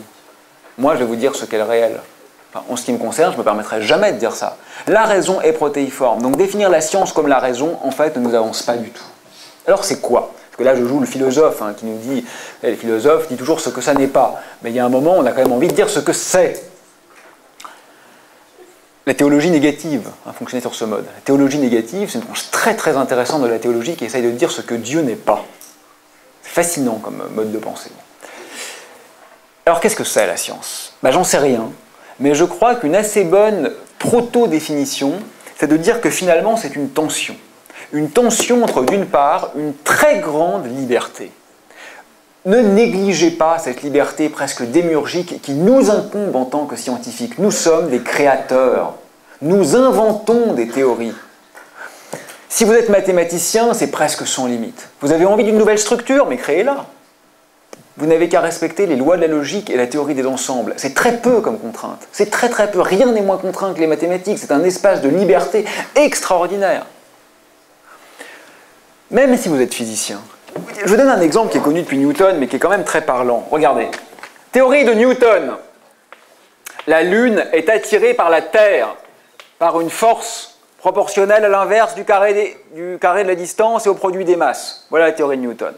Maintenant, je vous propose la théorie de Barrow. Non, c'est faux. Il y a un fantôme qui se trouve ici, et qui... non, plutôt ici. Il y a un fantôme de la Terre qui se trouve ici, et qui repousse la Lune, avec une force qui est proportionnelle au produit des masses et à l'inverse du carré des distances. Ces deux théories sont strictement indiscernables. En termes mathématiques, elles conduisent exactement aux mêmes équations du mouvement, avec une précision infinie. Aucune expérience ne pourra jamais les distinguer. Alors qui a raison, Newton ou Barrow ? Eh bien pourquoi on va choisir Newton ? Et moi le premier. Certains diraient parce que la théorie de Newton est plus simple. Mais il n'y a pas de critère non ambigu de simplicité. Vous savez, la simplicité est toujours mal définie, là encore. Et vous le savez bien, d'ailleurs. On le voit bien dans nos interactions humaines, que ce qui est simple pour l'un n'est pas ce qui est simple pour l'autre. Que ce qui est simple pour une machine n'est pas ce qui est simple pour un cerveau humain. Vraisemblablement plutôt parce que la première théorie est plus belle. Il y a quelque chose de la subjectivité. Les philosophes disent que les théories sont sous-déterminées par les faits. Et c'est vrai. Ça, c'était le côté créateur. Mais en contrepoint de cette grande créativité, il y a quelque chose qui s'impose à nous. La factualité du réel n'est pas conventionnelle. Le réel n'est pas qu'une convention sociale. Quand on meurt ou quand on perd un être cher, on le sait. Il y a quelque chose qui s'impose à nous et qui n'est pas qu'un processus de décision. Et la science est aussi un effort désespéré, parfois pathétique d'ailleurs, mais néanmoins élégant dans sa démarche qui consiste à toucher quelque chose du réel qui n'est pas que la projection de nos fantasmes et de nos désirs. Vous voyez ? C'est pour ça que j'aime bien prendre l'exemple, pardonnez-moi, hein, j'espère ne choquer personne, parce que je ne veux choquer personne, mais j'aime bien prendre l'exemple qui pour moi est caricatural du pire, à savoir celui du créationnisme. Parce que le créationnisme, c'est exactement ça. C'est une vision sur le monde qui est purement inspirée par notre fantasme. Certains, pas moi en tout cas, mais certains aimeraient être à l'image de Dieu et aimeraient que l'univers ait été fait entièrement pour la présence de l'homme. Eh bien, on va dire que c'est ça le monde. Pourquoi pas, si ça vous fait plaisir ? On sait bien que comme ce n'est pas une théorie scientifique, en plus je ne pourrais pas la mettre en défaut, parce qu'il y aura toujours des contre-arguments chez les créationnistes. Mais c'est l'archétype d'une projection fantasmatique sur le réel. Pourquoi pas ? C'est très bien de fantasmer, c'est très respectable le fantasme. C'est même nécessaire, ça peut même être très beau d'ailleurs, mais il faut en avoir conscience. Là, on essaye de faire autre chose que ça, c'est-à-dire de se mettre en position d'être déçu. Comme je vous l'ai dit, on a dépensé 10 milliards d'euros pour créer un accélérateur de particules qui devait voir des particules supersymétriques et on n'en a vu aucune. Je vous assure qu'on aurait bien aimé les voir. Si ce qu'on voyait n'était que le reflet de nos fantasmes, on les aurait vus, il n'y a aucun doute. Ben non. Il y a un moment, quelque chose peut s'imposer à nous et nous dire « ce n'est pas ce que vous croyez ». On est toujours en position d'être surpris. Donc, vous voyez, je crois que c'est un peu ça la science, une tension entre liberté et contrainte, ou plus exactement, une création sous contrainte, une manière de faire un monde. Une manière rigoureuse, mais non unique, non hégémonique. Toute la pensée, toute la connaissance ne se réduit pas, évidemment, me semble-t-il, au geste scientifique. Donnez-moi encore 2 minutes et on revient à la relativité générale. Ça pose la question de la vérité. Est-ce que la science est ce qui dévoile la vérité du réel ? Ça serait très lourd dit comme ça. D'abord, sait-on ce qu'est la vérité ? La vérité est-elle unique ? C'est une question terrible ça, parce qu'évidemment, il faut suivre la vérité. Il ne faut pas jouer avec la vérité. Il ne faut jamais relâcher l'exigence de vérité. On sait très bien que dans les domaines historiques, entre autres, entre beaucoup d'autres, relâcher l'exigence de vérité, c'est ouvrir la porte à l'horreur. Il faut lutter contre ça. Et en même temps, faire comme si on savait ce qu'est la vérité est très dangereux aussi. Parce que c'est un fait, qu'on le veuille ou non. La vérité est incroyablement changeante en fonction de l'époque à laquelle on la considère. Vous voyez, en un sens, la vérité, c'est trop ou trop peu. C'est trop parce que l'essentiel des vérités sont triviales et ne nous intéressent pas. Mais c'est trop peu parce que qu'est-ce que la vérité dans une sonate de Beethoven, dans le vol d'une mouche ou dans un tableau de Klein ? Il y a des mondes dans lesquels le critère de vérité n'est pas le critère déterminant de pertinence. Donc il faut jouer avec ça, mais jouer avec prudence et avec nuance. Et pour finir, je vous ai dit déjà que Popper avait défini la science comme ce qui est réfutable, vous vous souvenez. Je le redis encore une dernière fois, je sais que je vous ai beaucoup pas agacé, mais enfin, j'espère pas agacé, mais j'ai beaucoup insisté là-dessus, je vous l'ai dit et redit, on ne prouve jamais rien en science. Donc s'il vous plaît, ODS, à l'examen, juste écrivez pas cette théorie est prouvée, ça c'est vraiment, c'est plus possible quand on est à la fac, quoi.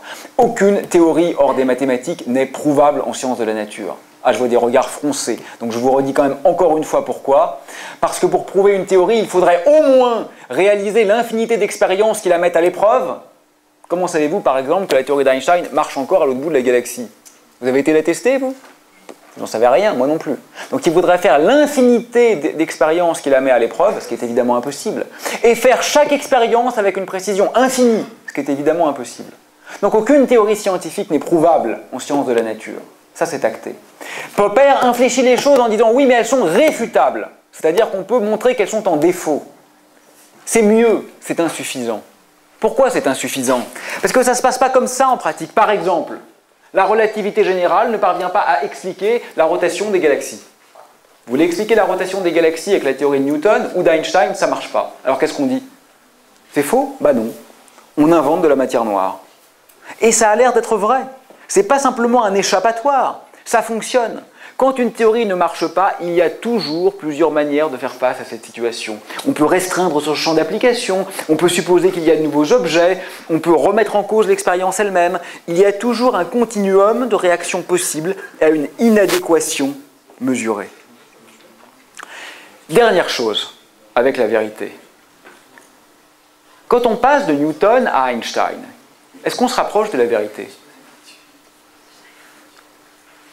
Oui et non. Écoutez-moi bien, c'est important ça je crois, c'est vraiment important, c'est plus important que les calculs, vraiment. Oui et non. Pourquoi oui et non? D'un point de vue heuristique, heuristique ça veut dire pratique si vous voulez, concret, quand on fait des calculs, bien sûr qu'on se rapproche de la vérité. Si je calcule la trajectoire d'un corps céleste avec Newton, puis avec Einstein, je trouve un meilleur résultat avec Einstein. J'ai progressé, je suis plus près de la trajectoire réelle. Je peux dire que je me rapproche de la vérité. Mais d'un point de vue ontologique, c'est-à-dire du point de vue non pas des calculs, mais du point de vue de la description du réel, je ne crois pas. Pourquoi je ne crois pas? Parce que vous avez compris que de Newton à Einstein, on a complètement changé de monde. Chez Newton, on a des forces dans un espace qui est donné. Chez Einstein, on n'a pas de force dans un espace qui est dynamique. Ça n'a rien à voir. Rien à voir. Mais le prochain changement de paradigme, c'est-à-dire la prochaine grande révolution, me proposera certainement une grammaire du réel qui n'aura à nouveau rien à voir, et ainsi de suite. Ça voudrait dire quoi, se rapprocher de la vérité, alors même que chaque nouveau modèle est infiniment distant du lointain et infiniment distant du suivant. Quand bien même la vérité ultime existerait, ce que je ne crois pas d'ailleurs, c'est un concept très naïf, mais j'en sais rien, vous non plus. Quand bien même donc cette vérité ultime existerait, nous en serions toujours infiniment loin. Ça ne veut rien dire qu'on s'en rapproche en termes ontologiques. Donc attention, il faut manier toutes ces choses, je crois, avec beaucoup de prudence. Et il me semble que ce qui fait la beauté de notre démarche scientifique, c'est quand même avant tout sa capacité à l'auto-remise en cause, son aisance à faire face aux doutes et sa conscience de sa propre temporalité. Nous n'énonçons pas de vérité éternelle. Alors certains, par rapport à ça, me disent « Mais alors pourquoi vous faites ce métier ?» Mais quand un chanteur chante, il ne chante pas pour l'éternité. C'est beau dans l'instant et ça suffit. De toute façon, nous allons tous mourir. Nous sommes situés dans le temps. Et moi, je ne cherche pas l'éternité. Je crois que ça n'ôte rien à la grâce de la démarche, qu'elle soit mortelle. Vous voyez, c'est un peu ce que je vous disais au premier cours. C'est un peu choisir de jouer la sagesse espiègle de Montaigne et de Lucrèce contre les velléités totalisantes de Diderot ou des encyclopédistes. C'est ça le pari. Ou pas. Ou pas, à la fin, c'est pour dire, comme tout ce que je vous propose, ne le prenez pas pour argent comptant. Moi, je vais vous donner de la matière à faire douter. Voilà. Vous êtes tout à fait invité à n'être pas d'accord avec moi. Allez, on refait un peu de relativité avant de se quitter. Bon.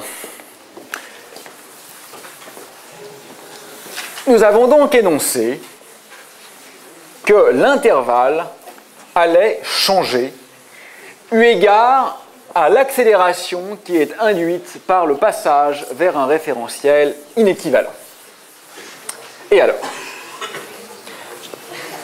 je vais le réécrire, l'intervalle. Comment va-t-il s'écrire de la façon la plus générale ou générique possible? Il y a quand même une chose que vous ne pouvez pas changer, n'est-ce pas? C'est la dimension. C'est l'homogénéité, les unités, si vous voulez. L'intervalle, il est homogène au carré d'une distance. Bon, ça, j'y peux rien, donc je ne vais pas pouvoir faire apparaître des termes qui ont une autre dimension. Qu'est-ce que j'ai à disposition? J'ai le temps, la vitesse de la lumière et l'espace. Donc qu'est-ce que je vais faire? Je vais écrire la forme la plus générale possible, qui soit une forme quadratique des coordonnées. C'est-à-dire, je vais écrire que l'intervalle, je fais exprès de laisser des petits espaces là, c'est c fois delta t fois c fois delta t, ça c'est du homogène au carré d'une distance, plus c fois delta t fois delta x, je fais exprès de mettre des petits espaces, plus c fois delta t fois delta y, plus c fois delta t fois delta z, plus delta x fois c fois delta t, plus delta x fois delta x, plus delta x fois delta y, plus delta y fois delta z, et ainsi de suite. Oui, pardon, c'est un x ici. Et ainsi de suite. Qu'est-ce que j'écris là? Paniquez pas, hein. On ne va pas écrire de façon matricielle, etc. On va rester à des choses très élémentaires. Qu'est-ce que j'écris là? J'écris tous les produits de coordonnées possibles. C'est delta t fois c'est delta t, c'est delta t fois delta x, c'est delta t fois delta y, et ainsi de suite. J'écris tous les produits possibles. Pourquoi? Parce que ça, n'est-ce pas, ça va représenter la forme la plus générale que peut acquérir l'intervalle. Alors pourquoi j'ai laissé des petits espaces? Parce qu'en plus, il peut y avoir des nombres qui multiplient ça. Le nombre qui est là, je vais l'appeler G00. Le nombre qui est là, je vais l'appeler G01. Le nombre qui est là, je vais l'appeler G02. Celui-là, G03. Celui-là, je vais l'appeler G10. Celui-là, G11. Celui-là, G12. Celui-là, G13. Et ainsi de suite.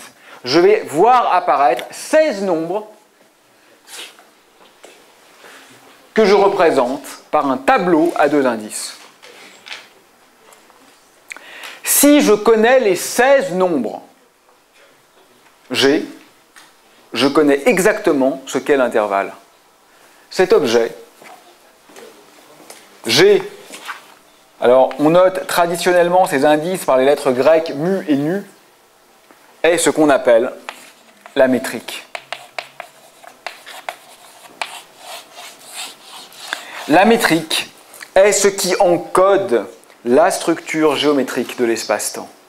Si je connais G mu nu, c'est-à-dire les 16 nombres qui correspondent aux coefficients qu'il y a devant chacun des produits, je connais quoi? Le théorème de Pythagore généralisé.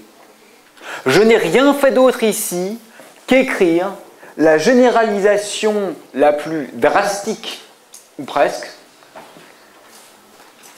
qu'il m'est loisible de considérer sur cette variété différentielle avec des coefficients dont la connaissance me permet de capturer ce qu'est la géométrie de l'espace considéré.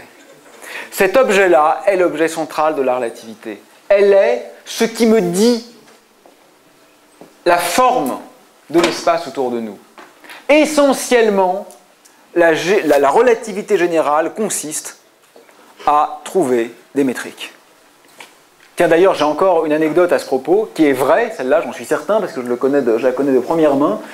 C'est toujours avec Feynman, qui allait à une conférence de relativité générale, enfin peu importe, il avait perdu l'adresse de la conférence, et il savait qu'il y avait 2000 participants, donc il s'est dit quand même, le chauffeur de taxi a dû déjà emmener des gens à la conférence. Il dit, je vais à une conférence, il y a d'autres gens qui doivent y aller. Le chauffeur de taxi dit, mais il y en a plein des conférences dans cette ville, je ne sais pas laquelle vous allez, moi. Et Feynman lui dit, oh, des gens un peu bizarres qui disent, j'ai menu tout le temps. Et effectivement, il dit, ah oui, je me souviens, j'en ai déjà emmené quelques-uns. Donc, deux personnes qui font de la relativité, quand elles parlent ensemble, elles disent G mu nu toutes les 30 secondes. Parce que G mu nu, c'est la métrique c'est la géométrie, c'est l'objet fondamental de la relativité. Si vous connaissez ça, vous connaissez toute la structure de l'espace. D'accord? En fait, il n'y a pas vraiment 16 quantités, il n'y en a que 10 parce qu'elle est symétrique. Vous voyez que ici, j'ai dt fois dx, et ici, j'ai dx fois dt, ce qui est pareil. D'accord? Donc G01 égale G10, et ainsi de suite. Donc sur les 10 composantes, sur les 16 composantes, il n'y en a que 10 indépendantes. En réalité, un peu moins même d'ailleurs. Ça va?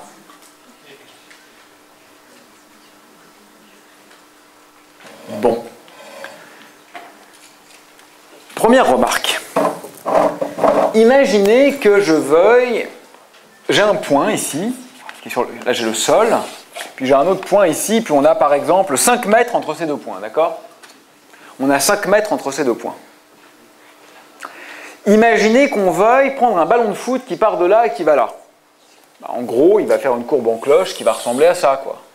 À peu près. D'accord? Il va monter à 3-4 mètres de haut. Hein, je donne un coup de pied dans mon ballon de foot, il monte et il redescend. C'est très courbe. Et maintenant, je tire au fusil. Au fusil, ça va être quasi linéaire. Ma courbe, je vais devoir incliner mon fusil de quelques fractions de milliradians au-delà de l'horizontale. Donc la courbe, elle va faire comme ça. D'accord? Évidemment, si je dirige mon fusil comme le ballon de foot, la balle, elle va retomber 5 km plus loin. Donc si je veux qu'elle retombe 5 mètres plus loin, vous voyez que le tir au fusil va faire une courbe qui est presque droite. c'est quand même paradoxal, non? Parce que qu'est-ce que j'énonce depuis tout à l'heure? J'énonce qu'en fait, il n'y a pas de champ gravitationnel, il y a une courbure de l'espace. Il y a une courbure de l'espace. Et que c'est ça qui dicte les trajectoires des corps, n'est-ce pas? C'est ça que je vous dis. La courbure dicte les trajectoires. Bah oui, mais ça ne marche pas, regardez. Là, je suis au même endroit. Et pour aller de ce point-là à ce point-là, j'ai une trajectoire qui est très courbe et j'ai une trajectoire qui est très peu courbe. C'est exactement pour cette raison que Riemann, qui était un bien meilleur mathématicien qu'Einstein, a échoué dans sa tentative de géométriser la gravité. Parce qu'il se disait, ça ne marche pas. Je ne peux pas dire que l'espace a une courbure donnée, puisque manifestement, ces deux trajectoires qui sont au même endroit n'ont pas la même courbure. Vous comprenez le paradoxe ou pas? Si tout est caractérisé par la courbure de l'espace, comment se peut-il que deux corps... Alors vous allez me dire, c'est parce qu'ils n'ont pas la même vitesse. Je sais bien que c'est ça la réponse. Mais ça ne résout pas le problème. Si vraiment l'espace a une certaine courbure, que vous alliez vite... Si vous marchez sur la Terre, que vous couriez ou que vous marchiez doucement, vous sentez bien la même courbure, n'est-ce pas? La Terre, elle est ronde. Que vous alliez vite ou doucement, vous avez la même courbure de la Terre. Donc oui, on comprend que la solution, c'est la vitesse. Mais ce n'est pas une solution, en fait. D'accord? Si vraiment l'espace est courbe, il devrait avoir la même courbure pour tout le monde. Donc il y a un souci. Et c'est à ce moment que vous comprenez pourquoi il était nécessaire que le père de la relativité générale fût aussi le père de la relativité restreinte. Parce que qu'a compris Einstein avec la relativité restreinte? Il a compris que l'espace était indéfectiblement lié au temps, ce que je vous disais la semaine dernière. Donc, en réalité, ce qui est courbe, ce n'est pas l'espace, c'est l'espace-temps. Seul l'espace-temps fait sens. C'est ce que nous avons martelé la dernière fois. Il n'y a aucun sens à distinguer l'espace du temps. Aucune théorie physique correcte ne peut traiter l'espace et le temps de façon inégale. Qu'est-ce que ça change? Tout. Regardez avec moi maintenant. Écoutez bien. Imaginons que orthogonalement au tableau, là je représente le temps. D'accord? Je n'ai pas besoin de la dimension orthogonale au tableau. Donc je reporte le temps sur un axe comme ça qui est orthogonal au tableau. D'accord? Qu'est-ce que ça change? La balle de fusil est très rapide pour aller de là à là, n'est-ce pas? Donc sur l'axe temps, elle va à peine se déplacer. Elle va mettre une microseconde. Donc sur l'axe temps, elle se déplace à peine. Mais le ballon de foot, lui, il est lent. Il met plusieurs secondes pour aller de là à là. D'accord? Donc sur l'axe temps, il va très loin. Ça veut dire quoi? Ça veut dire que cette trajectoire qui est très courbe, je vais l'étirer sur l'axe temps. Et quand on fait proprement le calcul, on retrouve bien que dans l'espace-temps, ces deux trajectoires ont exactement la même courbure. La trajectoire qui semblait ici beaucoup plus courbe que l'autre va être tellement étirée sur la dimension temporelle que dans l'espace-temps, sa vraie courbure quadridimensionnelle est bien la même que la première. Voilà pourquoi, même en relativité générale, bien sûr, le lien de l'espace et du temps a un rôle absolument central. Ça va? Bon. Que faire avec ça? On vient de se donner l'armature conceptuelle, qu'en faire?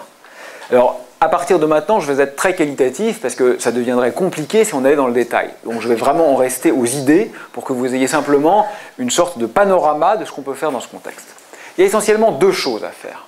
La première, qui est la plus compliquée en fait et donc sur laquelle je vais aller très vite, c'est trouver comment écrire la physique connue en espace-temps courbe. Alors je vais souvent dire maintenant en espace courbe, donc ça sera toujours un abus de langage pour référer à un espace-temps courbe, d'accord? À partir de maintenant, espace égale espace-temps, puisque l'espace seul n'a pas de sens. Presque. C'est pas tout à fait vrai. Il y a des exceptions, hein. Par exemple en cosmologie, vous entendrez parfois dire que l'espace est plat, ou euclidien. Là, ce n'est pas l'espace-temps, c'est juste l'espace, donc c'est un peu compliqué. Bon, qu'est-ce que je suis en train de dire là? Maintenant qu'on a compris que la gravité engendrait de la courbure, la première question que l'on doit se poser est comment la physique que je croyais connaître jusqu'alors va-t-elle se réécrire dans l'espace-temps courbé par la présence de la masse? Je vous donne un exemple qui vous parle peut-être qu'à moitié, parce que certains d'entre vous ne l'ont pas vu. Les lois de propagation de la lumière. On appelle ça les équations de Maxwell. D'accord? Supposons, c'est peut-être pas le cas, supposons que vous connaissiez les équations de Maxwell. La question que vous vous poseriez maintenant est, oui mais attention dans cette pièce-là, parce qu'il y a la Terre, il y a de la courbure, donc comment se réécrivent les équations de Maxwell en tenant compte de la présence de la Terre? Et je voudrais juste vous montrer où est le problème. En physique, on passe notre temps à comparer des grandeurs mesurées en des points différents. Regardez, je mesure une certaine grandeur vectorielle ici. Puis un peu plus tard, cette grandeur vectorielle a évolué. Et je veux comparer ça et ça. Comment je fais? Je prends le vecteur qui est là, je le transporte parallèlement à lui-même au point de départ, et puis je regarde de combien ça a changé. D'habitude, je ne l'écris même pas tellement c'est évident. D'accord? Mais j'ai un vecteur ici, un vecteur là, et pour les comparer, je prends le second, je le transporte parallèlement au point de départ, et je regarde de combien il a varié par rapport au premier, et ça m'indique l'évolution qui a eu lieu. Ça, en espace euclidien, ça ne pose aucun problème. Mais je voudrais vous montrer maintenant qu'en espace courbe, ce n'est pas si simple. Pourquoi? Parce qu'en espace courbe, le chemin que je vais suivre pour comparer deux vecteurs va influer sur le résultat. Regardez avec moi. Imaginez qu'on ait la Terre ici, enfin une sphère, quoi, pas besoin que ce soit la Terre. J'ai le pôle nord, puis j'ai l'équateur qui est là, d'accord? Et je prends un vecteur au pôle nord, et je vais le déplacer parallèlement à lui-même sur un méridien. Alors évidemment, parallèlement en espace plat, ça serait comme ça, mais en espace courbe, parallèlement, ça veut dire aussi parallèlement que possible. Donc quand je vais descendre le long d'un méridien, comme ça, mon vecteur, quand je parle du pôle nord, hein, je descends, il va tourner. C'est le plus parallèle que je peux faire, d'accord? Puis j'arrive à l'équateur, je continue parallèlement, puis je remonte sur un autre méridien, toujours parallèlement, j'ai tourné. Regardez, au départ, j'étais comme ça, je me déplace parallèlement à moi-même, j'arrive là, je me déplace parallèlement, j'arrive là, je me déplace parallèlement, je retourne là, à la fin, j'ai tourné. Donc en espace courbe, c'est l'horreur. Parce qu'en espace courbe, si je pars d'un point, je me déplace parallèlement, je retourne au même point, l'état final n'est plus le même que l'état initial. On peut même montrer que l'angle de rotation est proportionnel à la courbure gaussienne de la surface multipliée par l'aire de la courbe sous-tendue. Mais peu importe. Donc, il va falloir trouver un nouveau moyen de comparer les grandeurs en physique. Et ça, ce que ça signifie, c'est qu'il va falloir redéfinir la dérivée. Et donc toute cette partie qui est assez technique, et dont je ne vous parle pas davantage, va consister à inventer un objet mathématique qu'on appelle la dérivée covariante.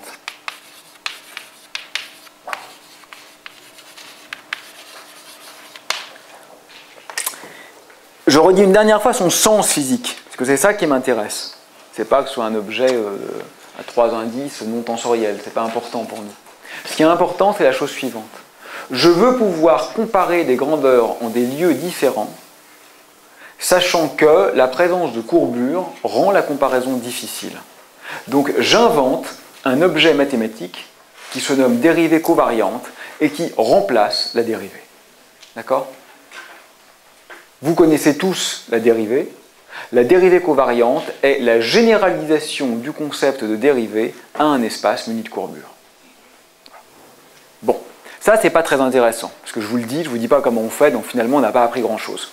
Ce qui m'intéresse plus, c'est le point B que je veux nommer maintenant.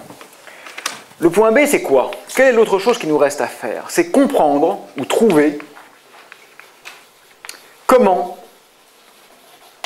la masse crée la courbure. Donc je vais répondre à cette question en 5 minutes et on arrêtera là. Trouver comment la masse crée la courbure. Qu'est-ce que je veux dire? Soyons bien clairs, précis et nets pour une fois. Je vous ai dit tout à l'heure que ce qui décrivait complètement la géométrie d'un espace-temps, c'était sa métrique. Vous vous rappelez? La métrique, c'est l'ensemble des coefficients qu'il y a dans le théorème de Pythagore, généralisé, c'est-à-dire qui décrit la géométrie. Bon. La question est, comment trouver quelle est la métrique? Dans cette pièce-là, quelle est la métrique? Pourquoi c'est important? Parce que figurez-vous que pour écrire la dérivée covariante, j'ai évidemment besoin de la métrique. Donc rien que pour répondre à la question A, j'ai besoin de la réponse à la question B, c'est-à-dire, en gros, quelle est Quelle est la courbure qui existe dans cet amphi, sachant que la Terre est sous nos pieds? Là, Einstein va faire des hypothèses. Et ça, c'est important aussi en termes épistémologiques. C'est-à-dire que parfois, naïvement, et ce n'est pas du tout un reproche, hein, bien sûr, les étudiants, les jeunes physiciens, ont l'impression que la physique, c'est un lot de formules qui se déduisent mathématiquement de façon non ambiguë à partir de quelques hypothèses centrales. C'est complètement faux, d'accord? Ça ne se passe pas comme ça. Il y aurait énormément d'autres lois physiques possibles. À chaque étape, on fait des hypothèses. Le monde n'est pas nécessairement tel qu'il est. En tout cas, c'est ce qu'on croit aujourd'hui. Donc, Einstein va faire des hypothèses qui sont presque toutes récusables ou réfutables en doute, pour le dire comme Descartes. Pourquoi est-ce qu'aujourd'hui, on garde essentiellement ces hypothèses? Parce que ça marche. C'est une validation a posteriori. Il y a une infinité de théories élégantes qui ne marchent pas. Bon, c'est bien pour les mathématiciens, les physiciens s'en foutent, ça ne marche pas, ça ne décrit pas le monde réel. Je ne vous parle que des théories élégantes qui marchent. Comment sait-on qu'elles marchent? On ne le sait jamais a priori, on le sait a posteriori parce qu'il se trouve que ça fonctionne. D'accord? Donc, extrayez-vous du fantasme de la pure dérivation mathématique des lois du monde à partir d'un petit nombre de principes. Les biologistes, par exemple, le savent mieux que quiconque. L'évolution est contingente. Si on rejouait l'histoire de la Terre, évidemment, l'homme ne serait pas là. Ça résulte de processus totalement fragiles. Et c'est ça qui est beau.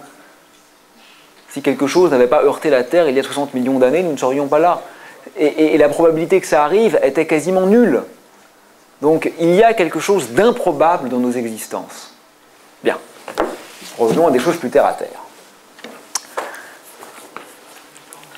Einstein va donc créer un objet mathématique, d'accord, qui est un peu comme la métrique, mais qui n'est pas exactement la métrique, et qui permet de décrire de façon adéquate la courbure de l'espace-temps.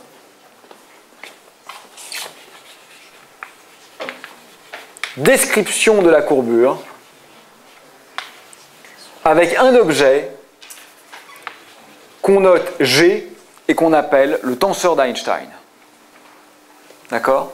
On va décrire la courbure de l'espace-temps avec un objet qu'on note G et qu'on appelle le tenseur d'Einstein. Et puis, on va décrire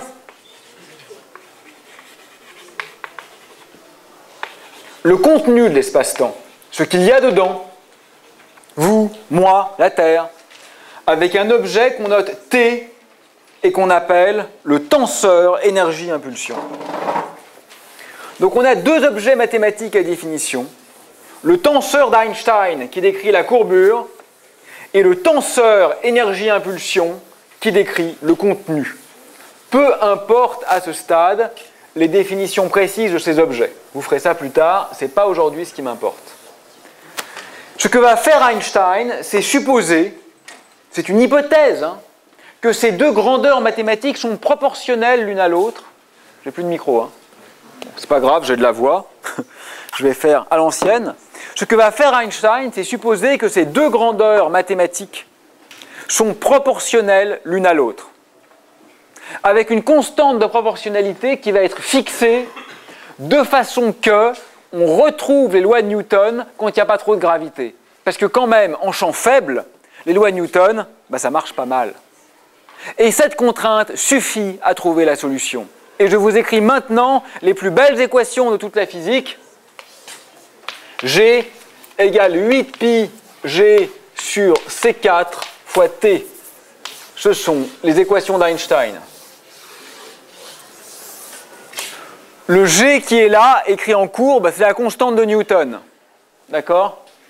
Et le C qui est là, c'est la vitesse de la lumière. Tenseur d'Einstein, tenseur énergie-impulsion. La partie gauche décrit la courbure de l'espace-temps. La partie droite décrit le contenu de l'espace-temps. Je vous laisse noter et on prend 5 minutes encore pour extraire la quintessence de cette formule.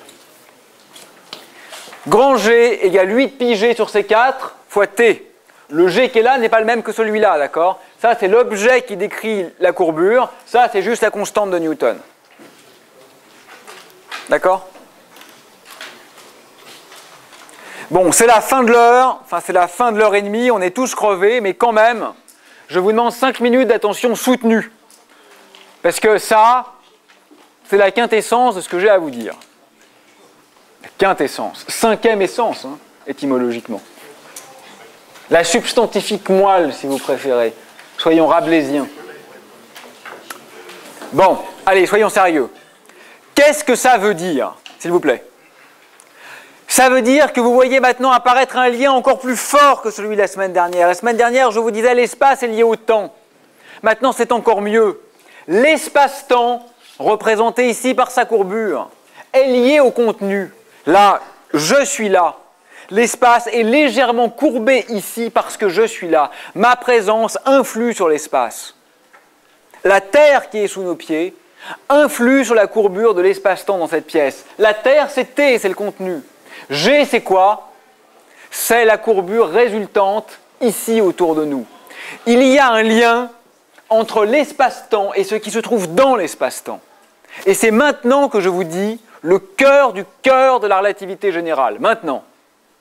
Ce n'est pas la présence de courbure qui est essentielle, c'est même pas ça. Ce qui est essentiel, c'est la chose suivante. Avant Newton, le monde, c'était des champs, champs d'électrons, champs de protons, avant Einstein, je voulais dire, je sais pas si j'ai peut-être dit avant Newton, je voulais dire avant Einstein. Le monde, c'était des champs, disais-je, des champs d'électrons, des champs de protons, tout ce que vous voulez, qui vivaient dans l'espace et le temps. Vous aviez d'une part les objets, les phénomènes, et d'autre part le contenu. Le contenant, c'est-à-dire l'espace et le temps. Le contenu et le contenant, les champs et l'espace-temps. Ce que fait Einstein, c'est unifier ces deux choses-là. Qu'est-ce qu'il dit? Qu'est-ce que disent ces équations? Qu'en fait, l'espace-temps, c'est-à-dire ce qui est là, n'est plus un contenu immuable. Ce que dit Einstein, c'est que l'espace-temps est lui-même une grandeur en évolution. Pour le dire simplement, l'espace-temps est un phénomène. Voilà, je jette cette craie, elle tombe, elle se brise. Eh bien, l'espace-temps, à l'instar de cette craie, est lui-même en évolution. Nous sommes en train de tomber autour du Soleil, autour du centre de la galaxie, autour de ce que vous voulez. L'espace-temps n'est qu'un champ dynamique comme les autres. Nous sommes des vaguelettes sur un raz-de-marée.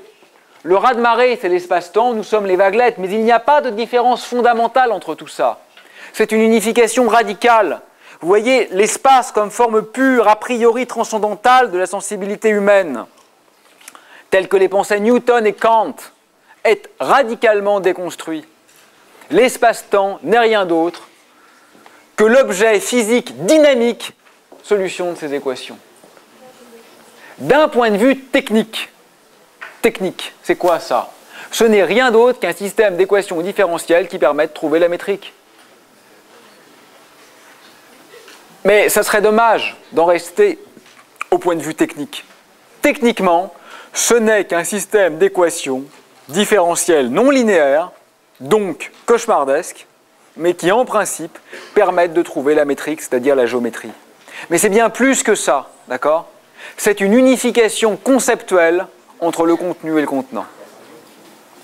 Dernière chose. Pourquoi est-ce qu'on ne voit pas de courbure autour de nous? Parce que G est petit. Et C est grand. C puissance 4 est très grand. Donc G divisé par C puissance 4 est extraordinairement petit. Ça veut dire, ça, que l'espace-temps est un milieu rigide. Il n'est pas facile de courber l'espace-temps. Et c'est pour ça, et seulement pour ça, que dans la plupart des circonstances rencontrées, la courbure n'apparaît pas de façon simple, ou de façon évidente, mais elle est bel et bien présente. Et la semaine prochaine, je vous parlerai un peu des trous noirs, et là vous verrez qu'elle est très présente. J'écoute vos questions, si vous en avez. Oui. Pour revenir sur l'exemple de la Lune qui tourne autour de la Terre, vous avez dit que, contrairement à ce que disait Newton, elle ne tombe pas sur la Terre, elle va tout droit dans un espace qui est courbé par la Terre.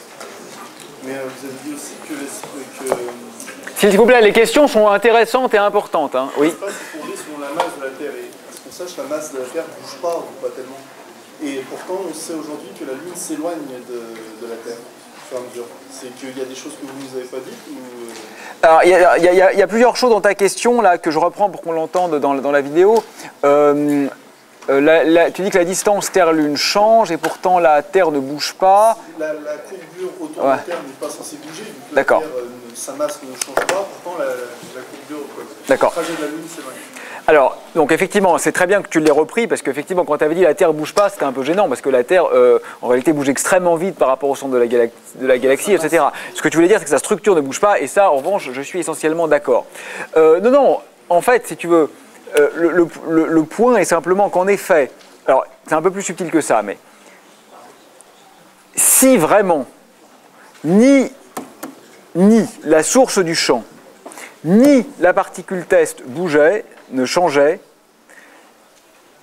il n'y aurait presque pas d'évolution. Là encore, il faut dire presque, parce qu'un système binaire d'astres en couple, en corotation, va en réalité émettre des ondes gravitationnelles, ce qui fait que l'énergie va un peu varier. Mais ça ne va pas faire grandir la distance, ça va la faire rapetisser. Bon, la seule raison pour laquelle parfois, et c'est quand même des très petites variations, hein, mais parfois les distances entre les astres peuvent varier dans un sens ou dans l'autre, c'est uniquement parce que les conditions extérieures jouent un tout petit peu. Tu as des influences extérieures, tu as des très petites variations de masse, tu as des effets de marée, qui sont importants éventuellement entre les uns et les autres. Voilà. Mais tout ça est sous contrôle et calculable, hein, bien sûr. Et ça marche. Attends, juste avant, il y avait derrière. Ouais. La quintessence, c'est la cinquième essence. Précisément, ça veut dire quoi? Et c'est quoi les quatre autres alors? Bon. Quintessence, c'est un mot qui a plusieurs origines sémantiques. En fait, là, je référais au fait que dans le cadre cosmologique, en ce moment, on observe une accélération de l'expansion de l'univers. On ne sait pas trop comment l'expliquer. Et pour l'expliquer, certains physiciens requièrent à ce qu'on appelle des champs de quintessence. Et dans ce cadre-là, ça veut dire qu'il y a 4 forces fondamentales, donc qui sont la gravité, la force nucléaire faible, la force nucléaire forte, l'électromagnétisme, et qu'on fait appel à une 5e force. Voilà. Après, bien sûr, quant à l'origine historique du mot, c'est pas lié à ça, effectivement. Oui. Parle bien fort, ouais. Les corps des formes de l'espace-temps. Les quoi? Les corps des formes de l'espace-temps, oui, tout à fait, oui. Oui, tout à fait. C'est peut-être pas la même masse, donc leur déformation de l'espace-temps est différente. Oui, absolument. Différente, pardon. Et qu'est-ce qui fait que finalement, ces planètes ont le même mouvement autour du Soleil? Alors, donc sa question est que, si j'ai bien compris, hein, que les planètes ont des masses différentes et que pourtant elles ont plus ou moins toutes la même trajectoire ou le même type de trajectoire autour du Soleil. Comment ça se fait? Alors là, il faut être bien clair. Si tu veux, la masse des planètes est très petite devant celle du Soleil. Donc on peut considérer qu'essentiellement ce qui se passe, c'est qu'il ne faut pas confondre la source du champ et la particule test. Dans le mouvement que tu décris là, avec une très bonne approximation, tu peux considérer que le Soleil est ce qui courbe l'espace et que les planètes, ce sont des particules test dans l'espace courbé par le Soleil. Après, si tu voulais regarder par exemple le mouvement des satellites autour de Jupiter, là bien sûr, ça va être essentiellement Jupiter qui va être la source de la déformation et le satellite qui va être la masse test. Mais heureusement que les planètes ont tous la même trajectoire, c'est le principe d'équivalence.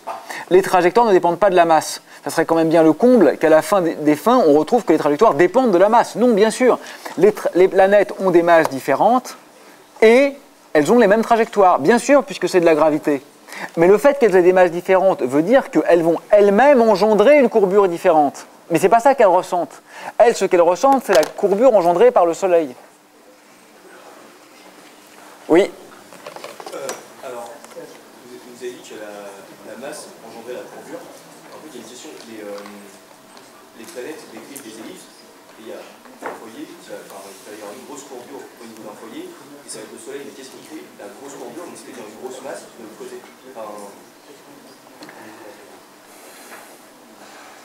Donc là, c'est une question essentiellement sur la structure des ellipses. Écoute, je ne vais pas répondre, d'abord parce que je n'ai pas de réponse simple. Si j'avais une réponse simple, je la donnerais. Mais en fait, c'est même pas vrai, ça. C'est-à-dire qu'en fait, c'est plus compliqué que ça.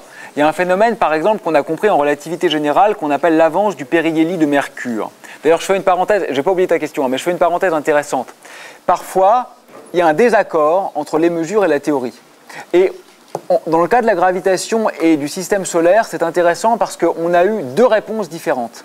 Dans un certain cas, comme l'avance du périhélie de Mercure, il y a eu des accords entre la théorie de Newton et les mesures, et la solution est venue d'un changement de théorie. Avec Einstein, ça marche.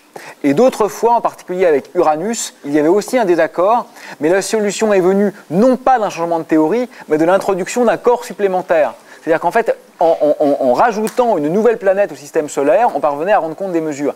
Ce qui est un autre exemple du problème de la falsifiabilité popérienne que j'évoquais tout à l'heure. Quand ça ne marche pas, c'est jamais facile de savoir si c'est la théorie qui est fausse ou si c'est parce qu'il y a des corps qu'on n'a pas vus. Je ferme cette parenthèse, je reviens à ta question. Et donc ceci me venait à l'esprit pour dire que même en fait ça, c'est pas vrai. Par exemple, quand on a une ellipse en théorie newtonienne, ça devrait être exactement reproductible d'un cycle à l'autre. C'est-à-dire que tu devrais avoir le foyer de l'ellipse, et puis la trajectoire, et puis ça fait toujours pareil. Et en fait, ce qu'on comprend en théorie einsteinienne, c'est que même ça, c'est pas vrai, et qu'en fait, l'ellipse, en plus, elle va précesser. C'est-à-dire qu'elle va tourner sur elle-même, parce qu'il n'y a pas synchronisme entre le temps que ça revient pour revenir au même endroit et le maximum de la vitesse. Ces deux choses sont légèrement désynchronisées en relativité générale. Donc en fait, là je crois qu'on ne peut se forger une image parfaitement intuitive que dans une certaine limite, quoi. Maintenant, pour revenir quand même à ta question qui est comment ça se fait qu'on retrouve beaucoup de courbures loin, regarde, même avec une parabole, c'est vrai, je jette ma craie, regarde. C'est bien le cas, non? Quand elle est loin de la Terre, ici, c'est là qu'elle a son point de rebroussement et qu'elle a la courbure la plus grande. Donc le fait que tu aies un point de grande courbure loin du foyer principal est aussi ce que tu retrouves dans une parabole. D'accord? Pourquoi? Parce que tu ralentis et d'un seul coup, paf, tu recommences à choir. Oui? Oui, peut-être derrière d'abord, je crois que c'est ce qu'il avait dit d'abord, hein, c'est pour ça. Oui? Tout à l'heure, vous avez expliqué que vous pouvez troquer par exemple la vitesse comme de la masse, de donner l'exemple des petites particules qui quand elles sont en mouvement, elles ralentissent, elles s'ancrent dans le. Sans doute par l'inverse, en se désintégrant. Oui, oui, tout à fait. Donc sa question est-ce qu'il y a un processus inverse à la matérialisation ou à la création de particules par collision d'autres particules? Tout à fait. Donc le processus inverse, c'est exactement ce qu'on appelle une annihilation, par exemple. Donc si tu prends un proton et un antiproton et que tu les mets en présence, ben, en effet, ce qui va se passer, c'est que tu vas en général perdre le proton et l'antiproton et tu vas créer dans l'état final des particules qui vont très vite. Donc tu vas essentiellement changer de l'énergie de masse, ton M, en énergie cinétique, donc en E. Donc oui, oui, absolument, ça marche dans les deux sens. On peut créer et détruire des particules. Mais avec des particules, pas des antiparticules. Non. Non. Pour en créer, il faut une particule et une antiparticule, ou on peut créer de la matière avec deux particules? On peut créer de la matière avec deux particules. D'accord, on peut en détruire avec deux particules. Pas au sens que je viens de dire là.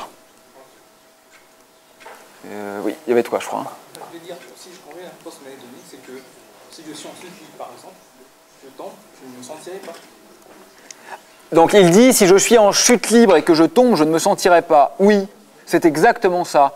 En chute libre, on ne sent pas la gravité. C'est exactement l'expérience de pensée qui a conduit Einstein à faire tout ça. Quand tu es dans un ascenseur, dont les câbles lâchent et dont les freins lâchent, ce qui n'arrive jamais. Donc c'est une expérience de pensée qui certainement ne s'est jamais produite. Mais si on est dans un ascenseur en chute libre, en effet, on ne sent plus la gravité. On est dans un système qui est totalement démuni de force.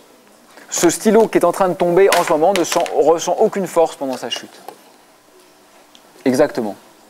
C'est exactement ça. C'est le référentiel de Lorentz. C'est dans ce référentiel-là que les lois de la relativité restreinte fonctionnent. Oui? C'est quoi qui nous empêche concrètement de concilier mécanique quantique et relativité générale? Donc là, c'est une bonne question d'anticipation. Donc la question est, qu'est-ce qui nous empêche de concilier mécanique quantique et relativité générale? Donc je vais en parler à la fin, mais je peux déjà quand même donner un élément de réponse puisque tu me poses la question. Il y a des réponses techniques, hein. Il y a des raisons mathématiques, en particulier en ce qui concerne la renormalisation et ce genre de choses. Mais au niveau le plus intuitif, je dirais que le problème central, c'est le temps. En relativité générale, le temps est indiscernable de l'espace. C'est ce que je dis depuis le début, on doit le traiter comme de l'espace. En mécanique quantique, ce n'est pas le cas du tout. C'est-à-dire que quand tu auras fait un peu de mécanique quantique, tu verras que quand on fait ce qu'on appelle la quantification d'un système, on remplace x, la variable d'espace, par un opérateur. alors qu'on ne remplace pas t par un opérateur. Donc la physique quantique requiert en quelque sorte un temps extérieur, alors que la relativité l'interdit. C'est une des raisons parmi d'autres qui rend la conciliation difficile. Oui. S'il vous plaît.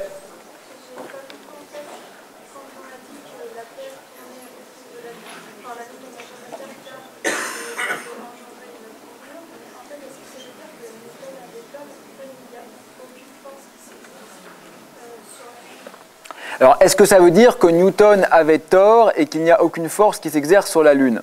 Donc,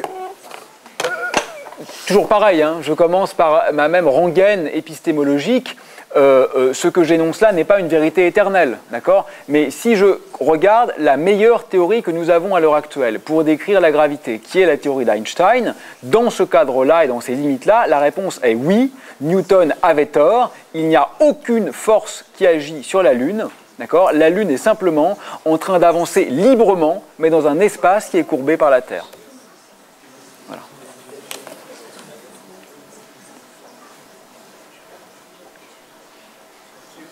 Allez, dernière question. Ouais. Est-ce qu'il y a une différence entre l'énergie noire et l'énergie négative? Est-ce qu'il y a une différence entre l'énergie noire et l'énergie négative? Réponse, il n'y a que des différences car ça n'a rien à voir.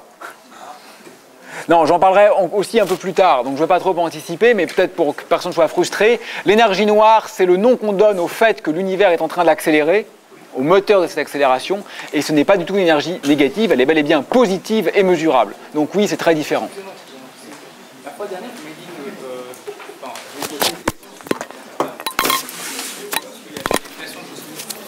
en fait, je suis allé voir, on m'a dit que l'inflation, c'était parce que S'il vous plaît. l'expansion de l'univers, c'est fait à une vitesse supralumineuse. Est-ce que c'est possible? C'est pas contre nature? Ça, je crois que j'ai déjà un peu répondu à la question de savoir si l'expansion de l'univers s'est faite à une vitesse supraluminique. Il est impossible de dépasser localement la vitesse de la lumière. Si je mesure, j'ai un objet qui se déplace, je mesure le temps, je mesure la distance, je divise la distance par le temps, je ne peux pas trouver un truc plus grand que la vitesse de la lumière.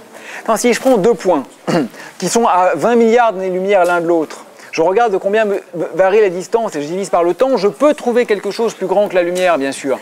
Mais ça ne correspond pas à un mouvement local de matière. Donc cette vitesse-là n'a pas un sens physique clair et n'est pas bornée par la relativité restreinte. On en rediscute tranquillement si tu veux. Bonne soirée, à la semaine prochaine.